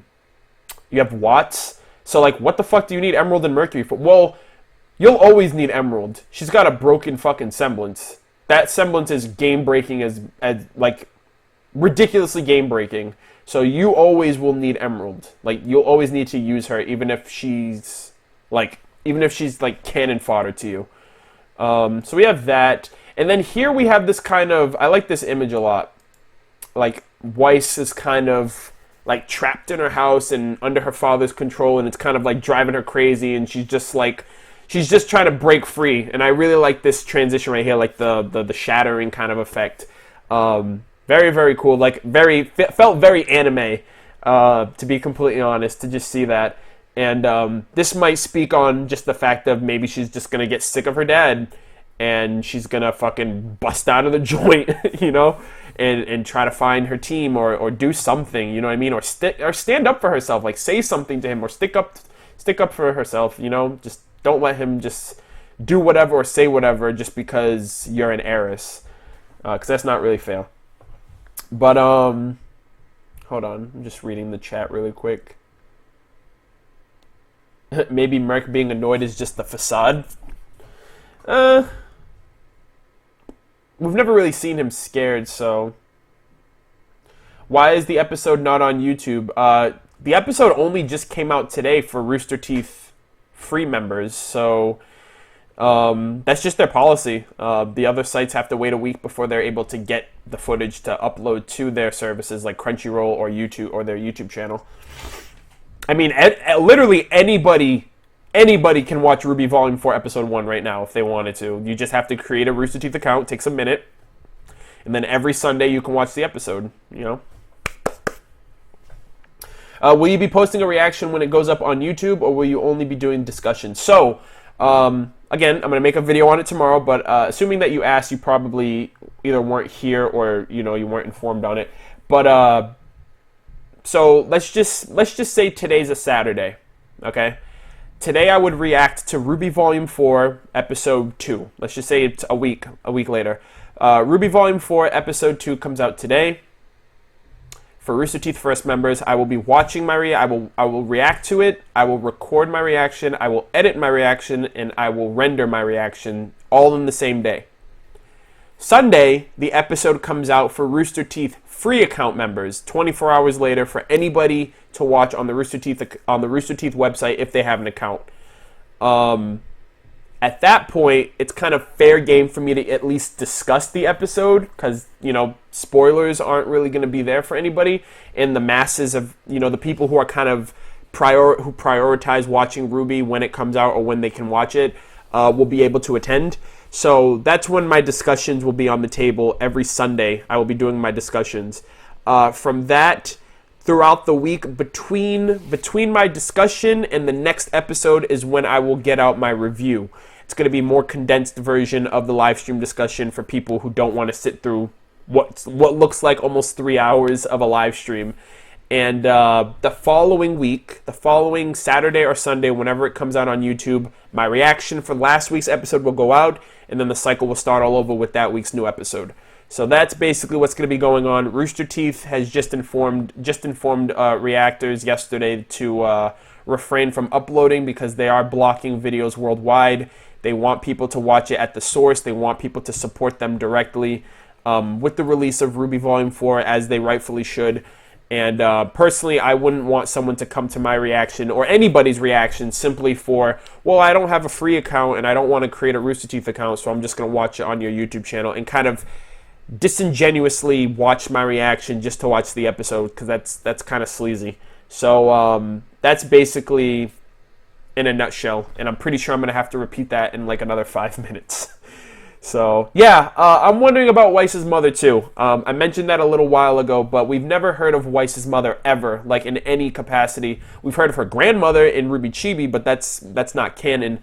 But it can kind of have a parallel base, like, why would, you know what I mean? It basically would have a parallel base, like, okay, if Chibi, if they mentioned something in Chibi, and it's not too far-fetched, then it could kind of have a parallel in RWBY proper. But yeah, like, we've always heard the grandfather's company. We've always heard her father's money, her father's company. Her father made her childhood very rough. Winter even mentioned, like, you know, it was funny, like, her father also, like, cut her off when she joined the military. So we've never heard about the mother, which could tell me that either the mother passed away, maybe when they were little or whatever, or the mother walked out on them, or I couldn't tell you anything else. It would have to be those two things, because if the mother's still around in the house and she's never talked about, she must be a fucking bitch. I'll be straight up on that for if anything. But I'm more inclined to believe that she's dead, which, again, not a good look, Rooster Teeth, to have, like, almost no characters in this show have any type of mother figure in their life. But yeah, all right, so let me just finish up on this. So we have this, and then we transition to Blake on the ship. Based on how the opening started, it seems like she's going to Menagerie, which is where most of the faunus are settled. And we have Sun here with her, giving her a scare. And I think it's kind of cool because in Volume 1, we are introduced to Sun because he stoles away on a ship from Vacuo, or from Mistral to Vale for the tournament. And I love, that's like one of my favorite scenes. He's like, hey, a no good stowaway would have been caught. I'm a great stowaway. And I would like to believe that he did the same thing again, and, you know, kind of being a reference from Volume 1 of him stoling away on a ship, following Blake, finding out what she's up to and what she's doing, and tagging along to make sure she's all right, to keep her safe. He also has an interest in her. So, you know, Black Sun, you know, people are, you know, Eclipse, Black Sun, you guys are going nuts. Oh, well, consider the story of Snow White. Snow White's mother died giving birth. That may be what happened to Weiss. Wow. That is interesting. I didn't realize that. Huh. Wow, that's insane. Papa Belladonna. You already know it. So the next scene, I like this. I like Blake's expression right here. She's just like, well, Sun's expression is like, oh shit, what's about to happen to me? And then Blake's expression is like more of like genuine curiosity, whereas Sun's like, something's about to happen. And we see who appears to be, based on appearance, based on just general, like, just based on, like, the interaction that's going on right here, Blake's dad. He is hulking. He is huge. And apparently he doesn't approve of Sun. He's just like, yeah, stay away from my daughter. No approval from me. And we have this other lady here, too, which at first I was inclined to believe maybe it's her sister or something. But this scene right here, based on Blake's kind of proper form, based on this other faunus woman's, like, gesture, and the dad, like, holding both of them, I'm assuming that that's father, mother, and daughter. And that's something I'm probably going to stick with at this point. And you have Sun in the corner, like, no one approves of him at all. Like, you don't get the father's blessing, you don't get the girl. And that's going to be a fun dynamic to see him kind of butter himself up to Papa Belladonna and the mother, to, like, for Blake, so, like, for their approval of him, like, in Blake, which is very interesting, despite, you know, I mean, they both have kind of had, like, I won't say that they've both outwardly expressed, like, hey, we like the other person, but Sun has constantly talked about Blake, and Blake did blush and, like, kind of show signs of, like, oh, wow, like, for Sun, like, going to the dance with him, and blushing after their tournament, like when he like gave her like freaking the thumbs up or whatever. So it's clear that they're both into each other in terms like in terms of like a potential romance. Mom, dad, daddy's little girl, and rejected boyfriend. Yeah, pretty much. Yeah, and apparently, yeah, it's pretty cool. Wow. Oh my god. That's another thing too, like, they're Faunus, and is he a Faunus? Because Blake has cat ears, and her mother has cat ears, but the father doesn't have cat ears. He just has a lot of hair. Chest hair. He's got a man beard, like nobody's business. And, but he doesn't have any physical features that, like animalistic features, like, one of the RWBY panels in the past has mentioned that, like, Faunus will only have one distinct characteristic. They'll have a tail, they'll have, like, ears, they'll have horns, but they won't have ears and a tail. They'll only have one characteristic. Like, Sun's a monkey, so he has a tail. Blake's a cat, so she has ears. Adam's a bull, so he has horns. So, but this guy doesn't have anything, and Blake's primarily a cat Faunus, so I'm wondering if that's a human. Or if, or he could have like a tail under his cape or whatever, or under his coat. I mean, you can't really, we don't have like a full view of what he might look like, but for the most part, she looks just like them. She has like the same hair color. She shares her mother's eye color and facial features, and they're both females. They're both about the same height too. They literally look like spitting images, except the mother has shorter hair, and Blake for some reason is still wearing her bow. Like, I'm wondering when she's just going to give up on that and just come to terms and just identify with not just her being a Faunus, but trying to express to others, like, hey, I'm a Faunus, whether you like it or not. Yeah, Tuxin had claws, yeah. So this guy doesn't look like he has any. Well, they were, like, retractable, so. A tail or claws. Okay. Papa Belladonna is a manimal. That's clever. Well, that's what we were talking about in my Patreon call yesterday. We were discussing, like, if a human and a Faunus were to mate, would the child be a human or a Faunus? Like, if it's a Faunus and a Faunus, it's going to be a Faunus. If it's a human and a human, it's going to be a human. But what are the dominant genes? What are the recessive genes? And we mentioned, like, two different species of Faunus. You'll get one or the other. Like, if it's a monkey and a cat, the Faunus offspring will either be a monkey Faunus or a cat Faunus. It won't be both. Or it won't be like a monkey Faunus and a cat Faunus make a pig Faunus or something. Like, it won't be something like outlandish like that. But I'm wondering. That's actually kind of, I'm kind of curious about that. I'd say a 50-50. It would be half Saiyan. Oh, man. Don't talk to me or my daughter ever again. I could just imagine, like, the kind of dynamic that would be going on between Blake's dad and Son. Like, Son just, like, cracking jokes to him, trying to get him to laugh or trying to get his approval, and the dad's just like, stop trying or whatever. I'm hoping for, like, a more kind of joker, like a jokey kind of, like, back and forth rambling of interaction between them two, for him to just be like, give me a chance with your daughter or whatever. I think that'd be really interesting. And I liked this scene right here too, of Blake. Like, despite everything that's going on, she's still thinking about, you know, everything that's happened with Yang.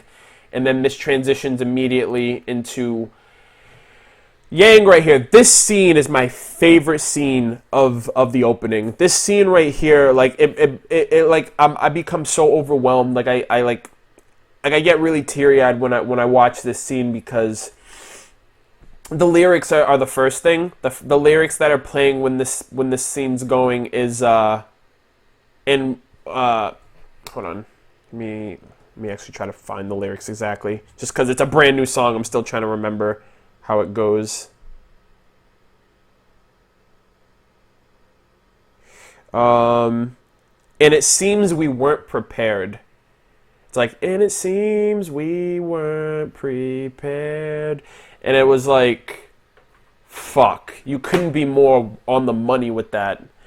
And just it was just the camera and the symbolism and everything that's going on with Yang. I felt so bad for her. I didn't feel bad. That wasn't the right way of putting it. I felt like, fuck, man. Like, she's affected the most out of this, out of everybody. I don't know, it felt very, like, right here, like, she's obviously training with her dad. Her dad taught her how to fight. And it seems like he's trying to help her kind of, like, combat the fact that, okay, you're missing an arm, but there's still some things you can learn that I can teach you. And she's struggling right now. She's, like, not focused. You know, he's trying to help her, but her mind's elsewhere. Her mind is on her arm. Her mind is on Blake. Her mind is on, you know, the fact that she's not the same. And, you know, without her arm, is she a lesser person? Does she need help from people now? Like, she needs all the help now. Before, it was her always giving help to others. So that kind of dynamic is instantly, like, changed completely. And now she's the most defeated. Now she's the most brittle of the bunch because she's always been the one who could take the hits, who can take the blows and come back. And now she can't, and she's got to build herself back up. And I think that's why I like this scene so much. That's why I love, like, and I love the fact that her hair's up too. That's like another, like, that's another thumbs up for that. But I really like this because then it seems like Yang's losing herself and Tai Yang's trying to, like, help her out of it. And the scene that fucking did it for me was this right here, dude. Like, what the fuck?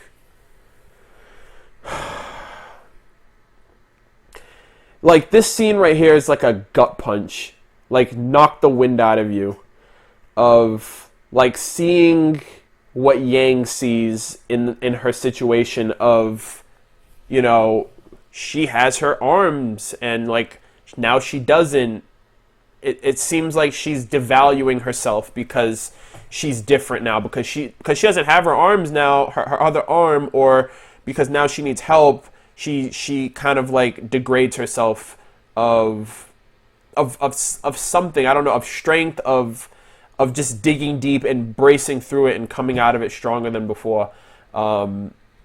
I don't know. I like the lyrics on this part just kind of do it for me, to where like PTSD too. Just thinking about, you know, how she was before, and her recklessness getting her into trouble, and now where she is now, and that being so much of a it being so much of a, no pun intended, it being so much of like a cut for her to deal with, like a cut that like really digs deep in her for her to kind of like reflect this way. And then like seeing her expression here was just, look at that, dude. I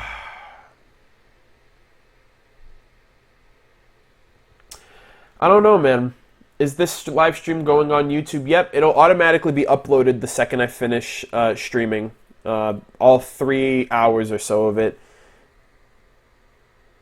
But yeah, like, I feel so bad for her right here. Like, she's fighting her inner demons. That's what it was. That's what I was trying to get at. She's fighting like some demons right now.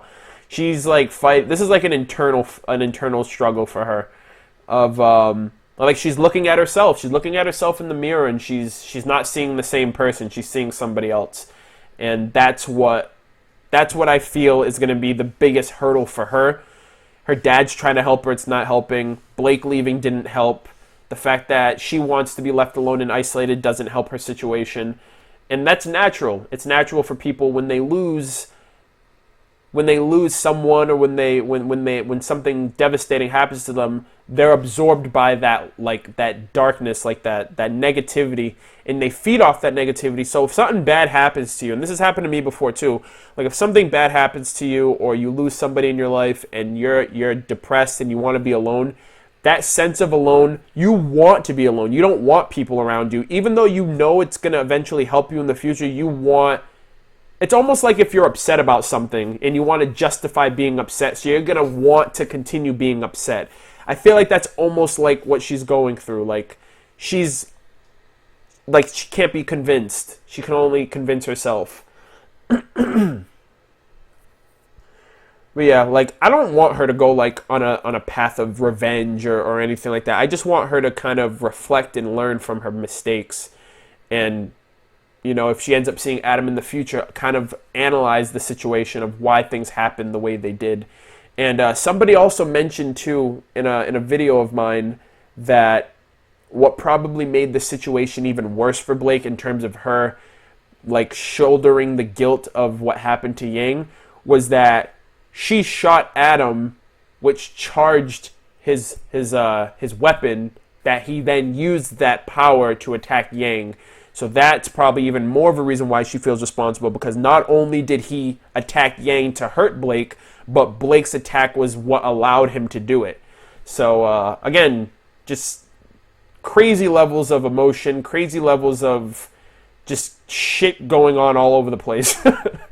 And this is most definitely the most emotional part of the entire opening for me, is just seeing Yang like this. But yeah, so moving on from that, and then we see here, like Adam has a bit of influence in the sense of things for her, because obviously he's the one that did it. And, you know, I'm pretty sure we're going to see a bit more of him, like, when it comes to Blake, at least, because, you know, Yang's going to be at home for a while. And then we see the fucking fire ferrets from Full Metal Alchemist, the fire ferrets from Legend of Korra. I literally said Full Metal Alchemist because the last thing that I read in here was, what was the last thing that I read in here? Someone said something about FMA. I really like Full Metal Alchemist. I really see Full Metal Alchemist in this situation. That's the last thing that I read. That's why I said a Full Metal Alchemist. But yeah, these guys remind me of firebenders from, like, Avatar, or the fire ferrets from The Legend of Korra. They really do. Like, literally fire ferrets, because, I mean, they're faunus, so it's, like, the closest thing. This guy looks like a fox, maybe? Are those, like, fennec fox ears or something? They look like, they have, like, garbs on. Maybe they're, like, spies. Maybe they're, like Adam's, like, eyes and ears on the outside. Or maybe they'll even give him intel if they're following Blake, or be like, hey, go tell Adam, like, this is where Blake is, or something. I expect these guys to be like his subordinates in that regard. Adam doesn't deserve to suffer, he deserves to die. Jesus Christ. Every character has the right to give a reason. A right to have give a reason of justification. Like, while I don't like what happened and what Adam did and what Cinder did, and, you know, the fact of Emerald and Mercury are going along with it, I want to know why.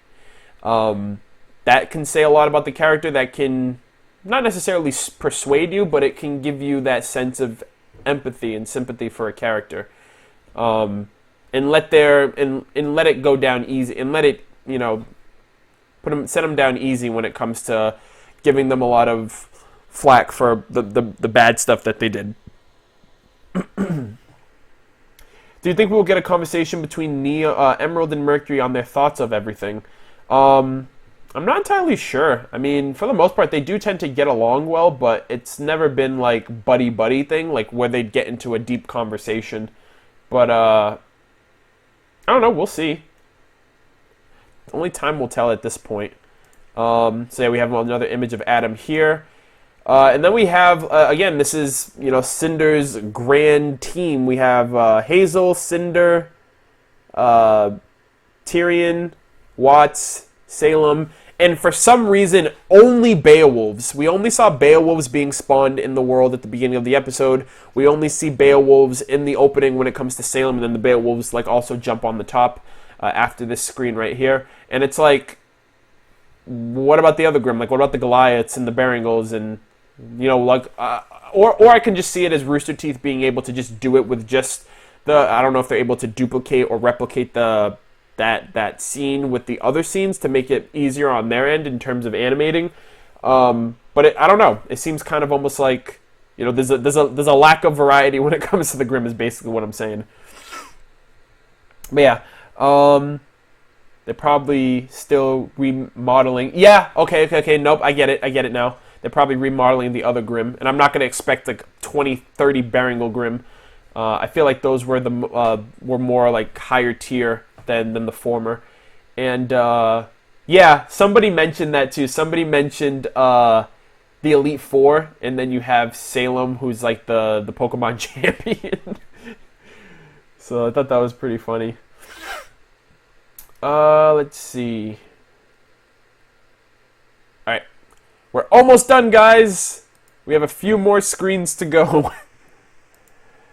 So right here we have Tyrion versus RWBY, and you see his weapons here. They're kind of like... Okay. I'm going to say something right now. I'm going to give you guys my thoughts on a friend of mine who relayed his ideas of who, not necessarily who, well, yeah, who, but maybe like an inspiration for Tyrion. You see like his claw kind of weapons, right? Like they're right above his fist, like his wrists, so he can like punch and do stuff like that and use them like for melee weapons. This like, and he like fights with his feet. He kind of almost does like capoeira in a way, like a breakdancing type of fighting style, which is crazy because Mercury kind of does the same thing, and he prioritizes with kicking in this kind of short clip, which means Yang would probably have some struggles fighting him since that's her weakness. But this scene right here, this clip right here, boom. He's on the ground with his feet on the ground with the claw looking things, like they come out like this. Like there's like a blade on each end, and it like connects, and then it's right above his hand. So those both are on the ground, and his body, so this is like his lower part, and then his legs are like up in the air like this. So he's like hunched backward, like literally fucking ass backwards. My friend was like, he looks like a scorpion right now. Like his legs would be the stinger, like the upside down like curved stinger, and then his hands would be like the pincers. And he was like, what if he's inspired by like Scorpion from like Mortal Kombat, or just the Scorpion in general? I was just like, that was interesting. And then this part right here too, I don't know if RWBY is shooting Crescent Rose or if something's coming out of his foot, but there's like a forced effect right here, like a bullet or air or something. But or Spider Monkey, yeah, that's another thing too. But he seems very. Well, first off, he seems very well, yeah, or a Death Stalker, if you will. He's a low key Death Stalker. But yeah,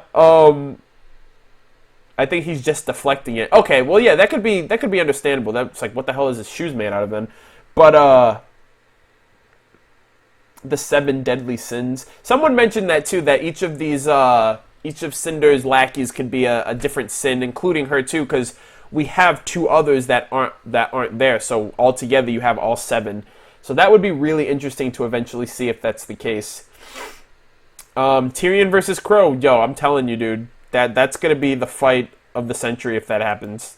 The next scene here, we have it seems like Weiss is actually giving her glyphs a chance, like invoking more of her own emotion, probably based on everything that's been happening with her, of wanting to get out of her house, of everything that's happened with her team and wanting them to be safe and whatever, forwarding her studies and, taking advice from Winter. And the glyph is fucking huge, so I think at this point she might be able to actually summon the entirety of the iron statue and not just the arm. But what would be crazier is if she summons the armor to bust out of her house. I think that would be insane. As we know, every Schnee can summon, which means Papa Schnee can probably summon, and Papa Schnee can probably do a bunch of other stuff with his semblance if he's well versed in that. If he's well versed, basically, like, because it's just like I can't picture him, like, just by the way he looks, I can't picture him fighting. But I can't sleep on him either. That mustache, dude. I'm sorry, but I'm gonna go. It's getting late. I gotta go. You have a good night. All right, dude. Thanks for sticking around. I'm sorry that the stream lasted so late. We're catching up on the tail end of it though, so I do appreciate it. Holy fuck! 1,000 people are in here. Yo! I literally just looked over, and there's 1,010 people in here right now.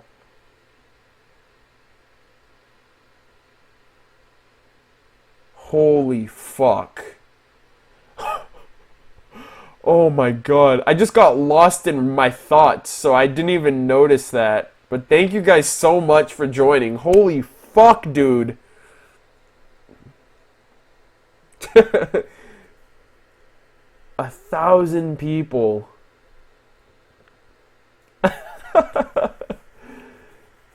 It's over 900. Yeah. Wow, that is insane. You better entertain us. Well, I mean, I've done a good job for the past 3 hours. I've been streaming for the past 3 hours, talking about the first episode and the intro.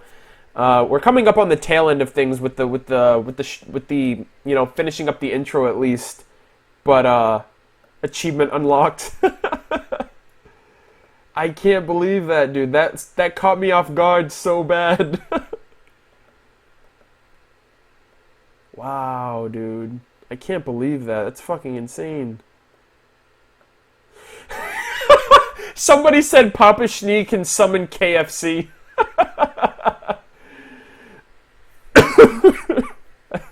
Oh my god. Fluffy Moose, thank you for the sub. I appreciate it. Oh man. Arnold, you said in your last stream that you'd like your semblance to be Eagle Vision. Hold on. Arnold, you said in the last stream you'd like your semblance to be Eagle Vision. Did you know your name means Eagle Power? I did not know that. I guess that kind of works then. Eagle Vision would be so dope of an ability. I would always know who's out to get me, or I would always know who's legit, who's fake, who's, good, who's bad. Oh my god, you're still streaming? Yeah, I know, right? That's something you definitely have to get used to with me, is like, I talk a lot. Like, my friends all tell me I should do public speaking or something.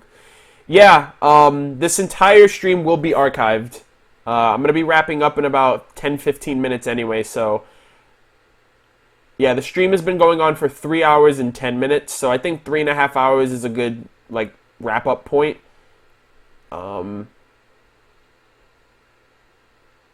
Jesus Christ.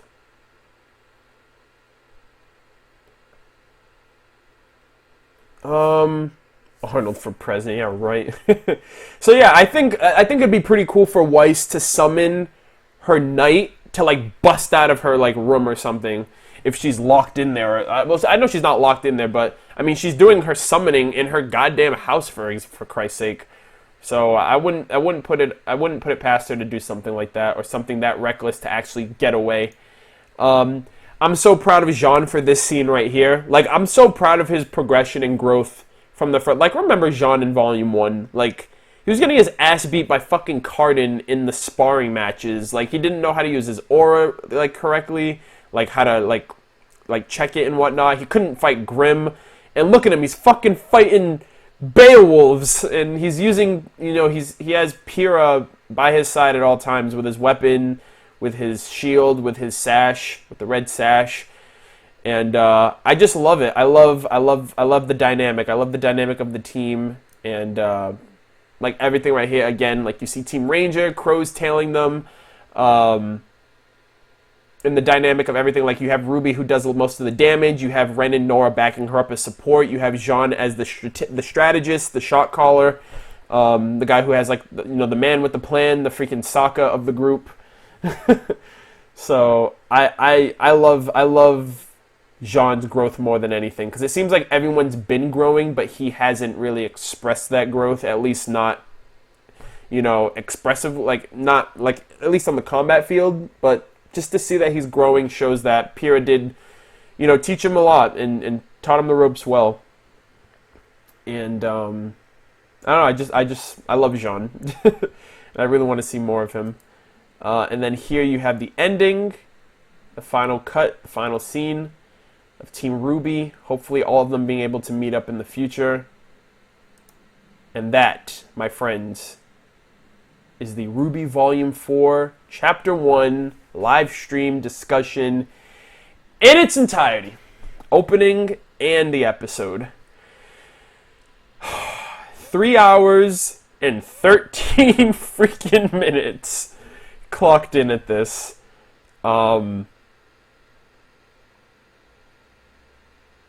This was awesome. This was great. I'm really glad you guys enjoyed, sticking around and having a good time. I'll dedicate the last 7 minutes to any Q&As you have.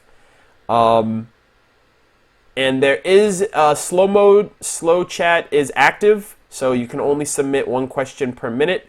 Well, every 80 seconds. I think I put 80 seconds. But please don't spam. Ask your question. I'll try to answer it if I can. I'll give you guys basically lightning round responses just because I don't want to ramble forever. I just rambled for the past 3 hours. When am I releasing my theory videos? Well, my Pyrrha theory basically got debunked in this episode, so I might still release it and kind of giving the idea of what I wanted out of what I thought was going to happen. Just for what the hell's sake, but I don't think my theory holds up anymore based on Jean mainly because we see how he's reacting and responding to things now versus how my theory was kind of trying to pan out. The Cinder theory still can hold some water to it if she doesn't reveal her semblance before I talk about the video. Are you reacting to the episodes? Yes. Rooster Teeth has advised reactors to not upload the episodes to YouTube until it's out on YouTube, just so the masses of people who want to watch it can go to their site and support them directly. It's out. The first episode is out for everybody to watch on the Rooster Teeth website. It takes a minute to create a username, email, and password. So next Saturday, on Saturday, well, basically next Saturday because the Saturday just passed. Next Saturday, my episode 1 reaction will go out, and it'll basically be a week behind. It'll be an episode behind whatever the episode is out on the Rooster Teeth website. For those of you who are asking me for Red vs. Blue RWBY Chibi, those are still coming out. The reason why I haven't prioritized on them is because Rooster Teeth kind of came out of nowhere, literally out of nowhere, with the World of Remnants, and I only got my first World of Remnant video out. So in this next week gap between episodes, which is why I'm so happy that I don't have to worry about uploading my reaction until next weekend, is I'm going to try to work on, because here's the thing, I have the World of Remnant reviews my reaction reviews that I'm doing. I have a review to do for the opening of this of Volume 4. I have a review to do for the episode, a more condensed review, not a 3-hour thing that I'm planning on doing. And then on top of that, I have Chibi and Red vs. Blue, which Red vs. Blue I'm already behind on, so I'm not too focused on that yet right now because Volume 4 is already upon us. And I have a few videos that I'm going to be doing on top of that, RWBY-based videos and other stuff that I have lying around that I kind of want to, show off and distribute to you guys. So yeah. What is your favorite ship? I don't have a favorite ship. Don't take this personally for anybody who, to each his own. Relationships are the last thing that I care about in RWBY, to be completely honest. If the ship is as clear as day, then I'll acknowledge it. Arcos was clear as day, so I acknowledged it.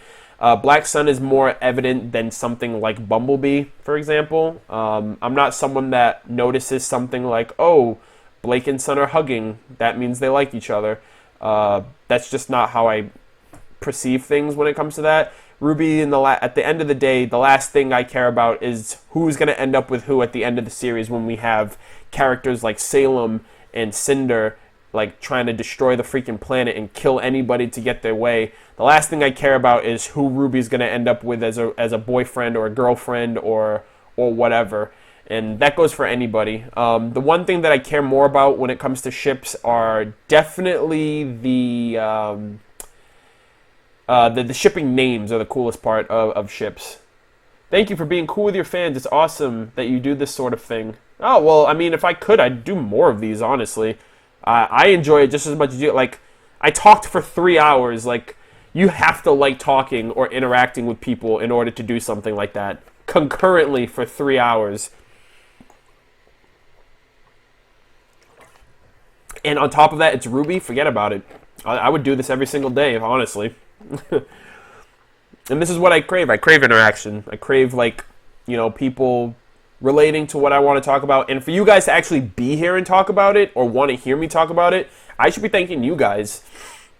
You know, you guys are the ones who watch my videos. You guys are the ones who enjoy my content. You guys are the ones who, you know, support me directly and help me get to RTX and want to know what I think about RWBY and stuff like that. So I feel like it's more for me to thank you guys and to show that appreciation through what I do versus anything else.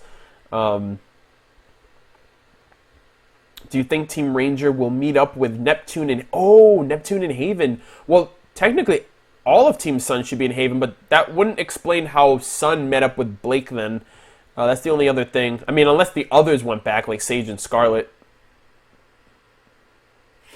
But yeah, that'd be pretty cool if they met up, honestly. I'd like to see that. Do you think we'll get a reveal of Jean? I'm hoping this volume, at least Jean's. Ren's, if the situation calls for it, but I think it's high time we discovered what Jean's semblance is. Like, I feel like they've been keeping us waiting for far too long at this point. Like, we don't have anything. We have no information on it whatsoever. Do you want Adam to suffer worse or Cinder? I don't want either of them to, quote-unquote, suffer. Obviously, I want them to pay for their actions, but two wrongs don't make a right, you know? An eye for an eye makes the whole world blind, despite what Tyrion wants. So, you know, while everything is kind of messed up in the grand scheme of things of, you know, Adam did that to Blake and Cinder did that to Pyrrha, I don't want either one of them to suffer. They probably are already suffering more than we can see, you know? So, I don't really know how to give, like, a more dignified answer than that, but... they are villains. I care about them as characters still, even if whatever they do, that's just me. But, I don't know. I just want to know why they're doing this.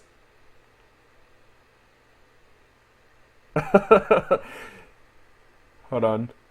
How would you react if Rooster Teeth asked you to voice a character? I would ask them immediately. It's like, you realize that, like... Well, first off, I'd probably be like... Your show's gonna be worse then. I would instantly, like, feel like I don't have fucking voice acting experience. They have people like fucking the voice of Vegeta and the voice of Edward Elric and freaking Laura Bailey and all of these fucking talented people. Oh, Carrie said we've already seen his semblance. Really? That's interesting. Favorite Kingdom of Remnant? Well, judging on the fact that we've only seen one and it's extensively, aside from the world of Remnants, I mean, Veil. We haven't really seen that much of Mistral necessarily. They haven't even reached the Mistral yet.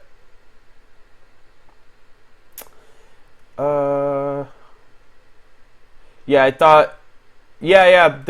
I mentioned that Joseph about Salem's group mentioning that they've dealt with Silver Eyes in the past. That's very interesting. It could refer to maybe it could refer to either it could refer to Summer herself or like other people who have Silver Eyes that we just don't know about yet. Who's your favorite new character? Tyrion, without a doubt. Tyrion's my favorite new character.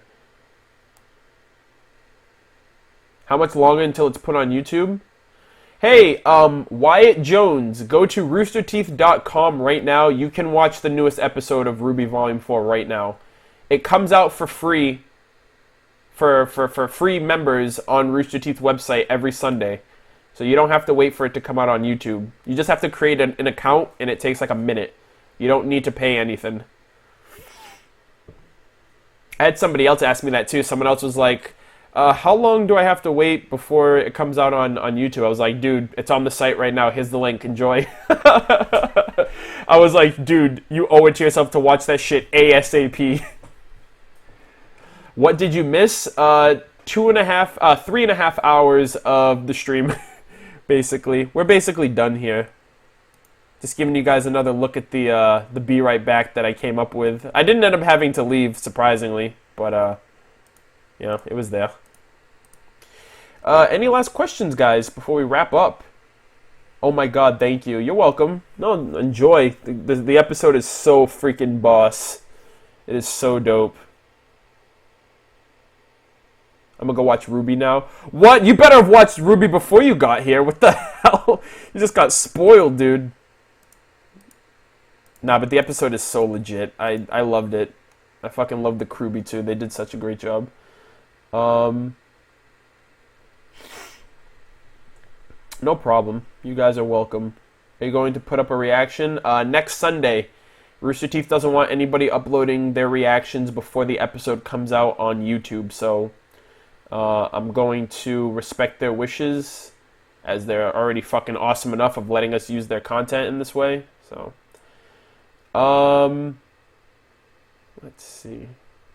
0 out of 10. Bad episode. Mercury got irked. Yeah, I had a very high-pitched voice during my reaction of Volume 4, and I only realized it in retrospect while I was editing the video together with the syncing the video and whatnot. Oh my god, I can't wait. I can't wait for episode 2. I can't wait for you guys to see it, honestly, just because I feel like everyone gets very, very, very excited of just embracing each other when it comes to something that we all love, like RWBY. So, and I'm looking forward to that too. Like I mentioned, I'm looking forward to a ton of reactors videos when it comes to RWBY. AfterBuzz is back, so we're gonna be getting AfterBuzz videos of AfterBuzz after shows of RWBY Volume 4. I love watching those during Volumes 2 and 3. When's episode 2 coming out? Next Sunday for Rooster Teeth First members. Next Saturday for Rooster Teeth First members on the site. Next Sunday for anybody on the Rooster Teeth site. And the following week for YouTube and Crunchyroll. Why did you start watching RWBY? Because of Montiome. I knew Monty from Dead Fantasy and Haloid and from his 3-day filmmaking videos on YouTube before I ever gave Rooster Teeth a chance. I knew about Rooster Teeth, but I never got into them because they were known for Red vs. Blue, and I only played Halo 3, and I didn't really I didn't understand the Halo universe, so I thought Red vs. Blue was more Halo. I didn't know it was his own thing. So while I knew about Red vs. Blue, I heard about it all the time in Halo 3 lobbies. I never played it. I never watched it. And it wasn't until Monty joined Rooster Teeth that I started kind of dabbling a bit into what Rooster Teeth did, especially after Volume 4 of RWBY premiered. Especially after RWBY premiered. I watched it on Crunchyroll for the first time. I saw Monty's name. I was like, I'm in. No questions asked. I love this guy. He's a huge inspiration of mine. And I just wanted to see what he had to create, and the rest was history at that point. After Volume 1, that's when I started getting into learning more about the character, because I watched Volume 1 and then I got the Blu-ray DVD and I started watching the commentaries, and I didn't feel right. It didn't feel right to watch the commentaries because I didn't know any of these people. I didn't know what they looked like. I didn't know really what they sounded like aside from their voices, their characters' voices. I didn't know Lindsay voiced RWBY because she didn't sound like RWBY. I knew Barbara, obviously, because she sounds like Yang. So I went back and watched some of the Rooster Teeth podcasts, and then I went back and watched the Blu-ray, and it felt better because I know who Miles was. I knew who Monty, obviously I knew who Monty was. I knew who Carrie was. I watched the Rooster Teeth podcast, and then I branched out from that, started watching more of their live shows, The Patch and stuff, and it was mainly their old podcast that kind of gave me a feel of warming up to them and just understanding the community more. Arnold, are you planning on going to RTX 2017? I hope so. I hope I'm able to go again. Based on the general support that I got this past year, the community really helped me go, and like I said, I'm backed up on a lot of things, but the RTX vlogs, I still have them. They're still coming, and I do apologize because it's kind of ridiculous at this point that they're not all out. 2 of them are out, and those 2 took a really long time to make, but it's just generally the fact that there's just a billion things going on right now, and I still want you guys to know that I'm extremely grateful for the experience that you guys allowed for me to be able to have going there and meeting people and meeting Rooster Teeth and meeting fans and taking pictures and getting hugs and signing things and going to concerts and going to a convention for the first time, going to a hotel for the first time, staying, flying in a plane for the first time. It was incredible. It was amazing, and I'd love to go again next year. I plan on getting after Volume 4. I'm gonna pick up another job so I can save up some money that way. I'm not entirely sure if I will do another GoFundMe, just because I feel like the purpose of the first one was mainly to give me that first time experience. And if I can't go this next year, then then so be it. But I definitely want to try to go next year for sure. Especially since going for the first time and just experiencing it, it's like I would hate to miss it. You know what I mean? So who knows? We'll see. RTX is like almost a year away. So, well, it's like 6 or 7 months away, or 8 months, or that. 666 people watching right now. Well, we're at the tail end of the stream, but I can't believe we capped at 1,010 viewers. That is fucking insane. That is unbelievable.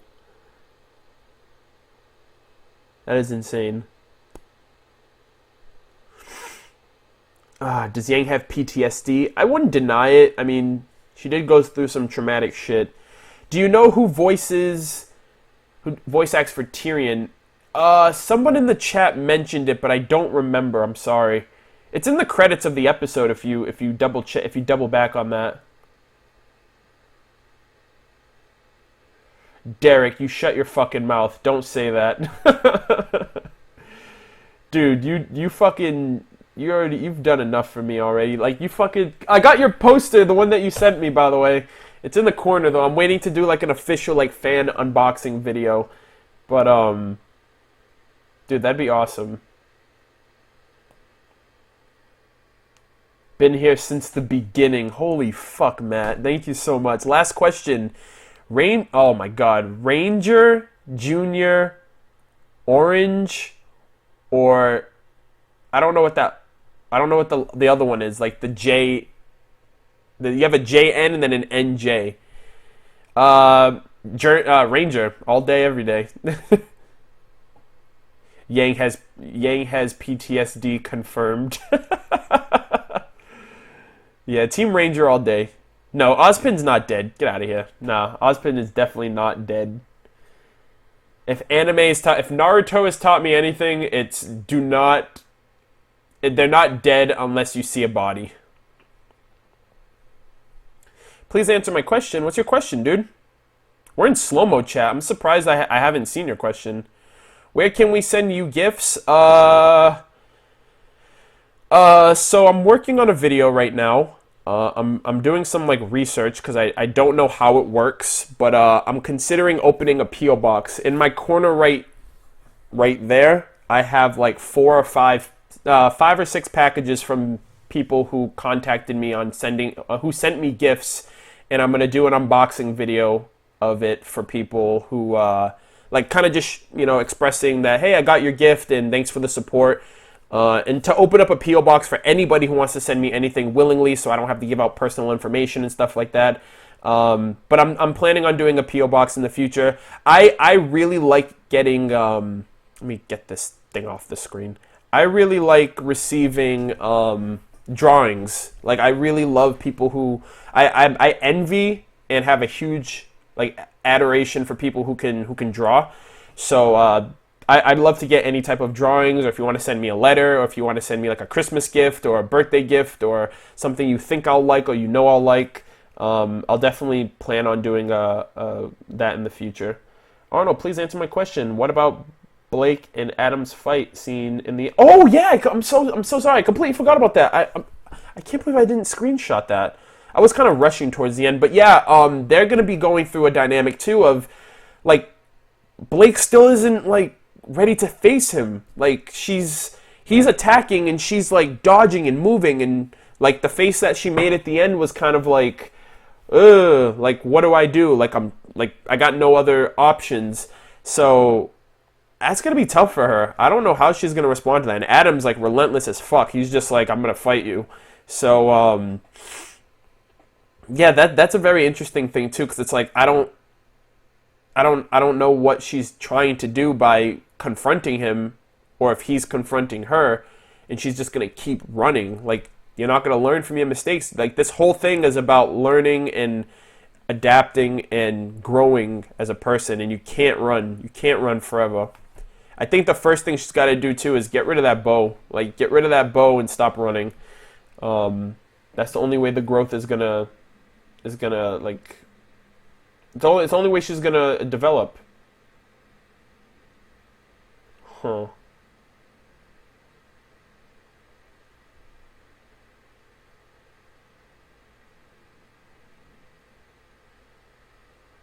You don't think Blake is wearing her bow? I think she is, though. I'm not entirely sure, though. Again, like I said, only time will tell if she ends up taking it off by the end of the series. People asking about reactions. They will be uploaded when it's up on YouTube, as per request by Rooster Teeth. So I can't upload it until it's out on YouTube for everybody else.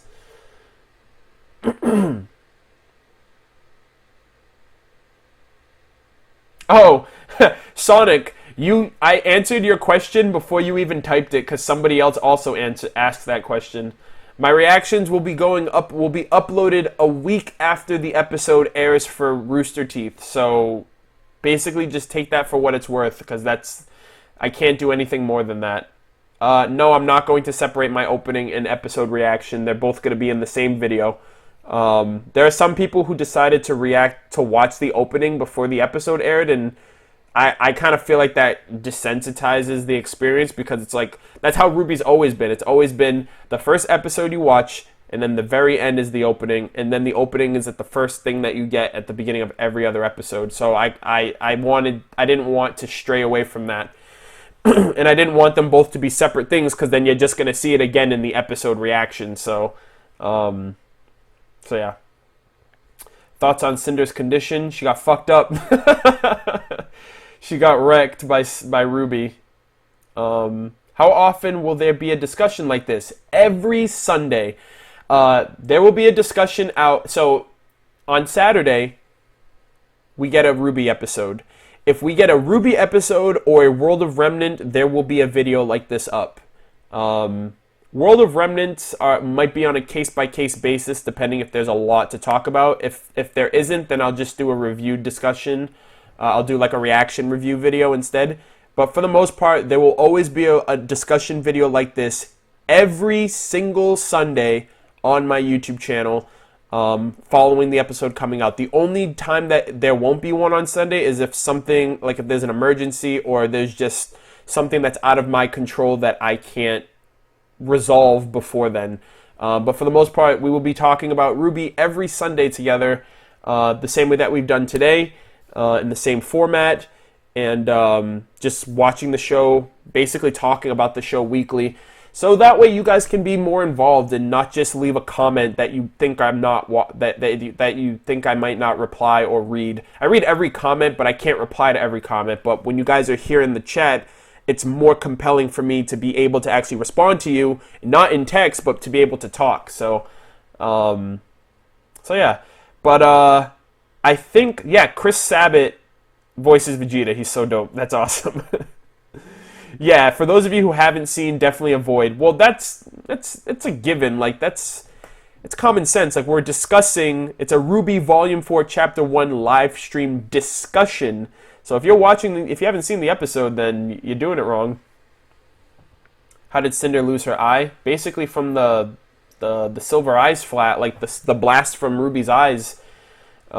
Basically like GG.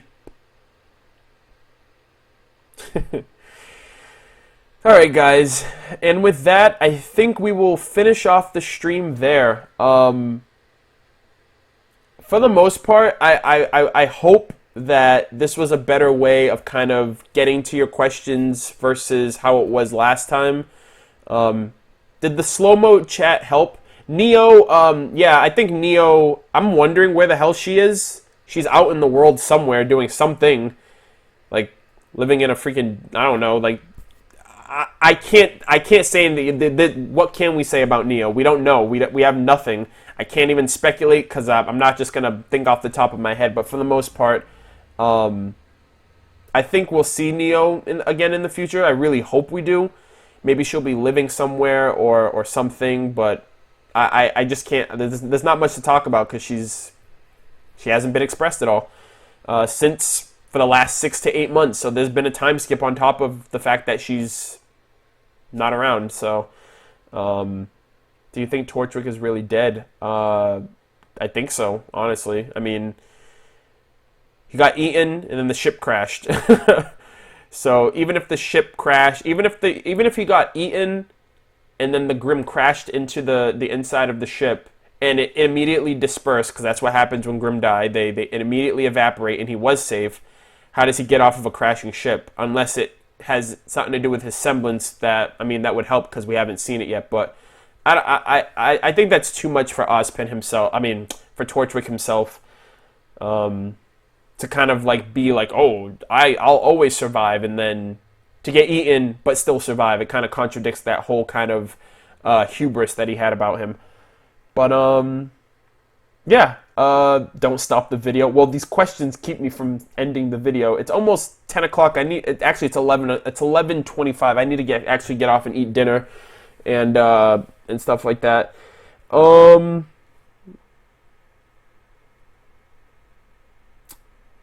Can I get a shout out, Arnold? Who said that? Who said that? Can I get a? Shit. Hold on. I'm trying to find your name. I wish I'd.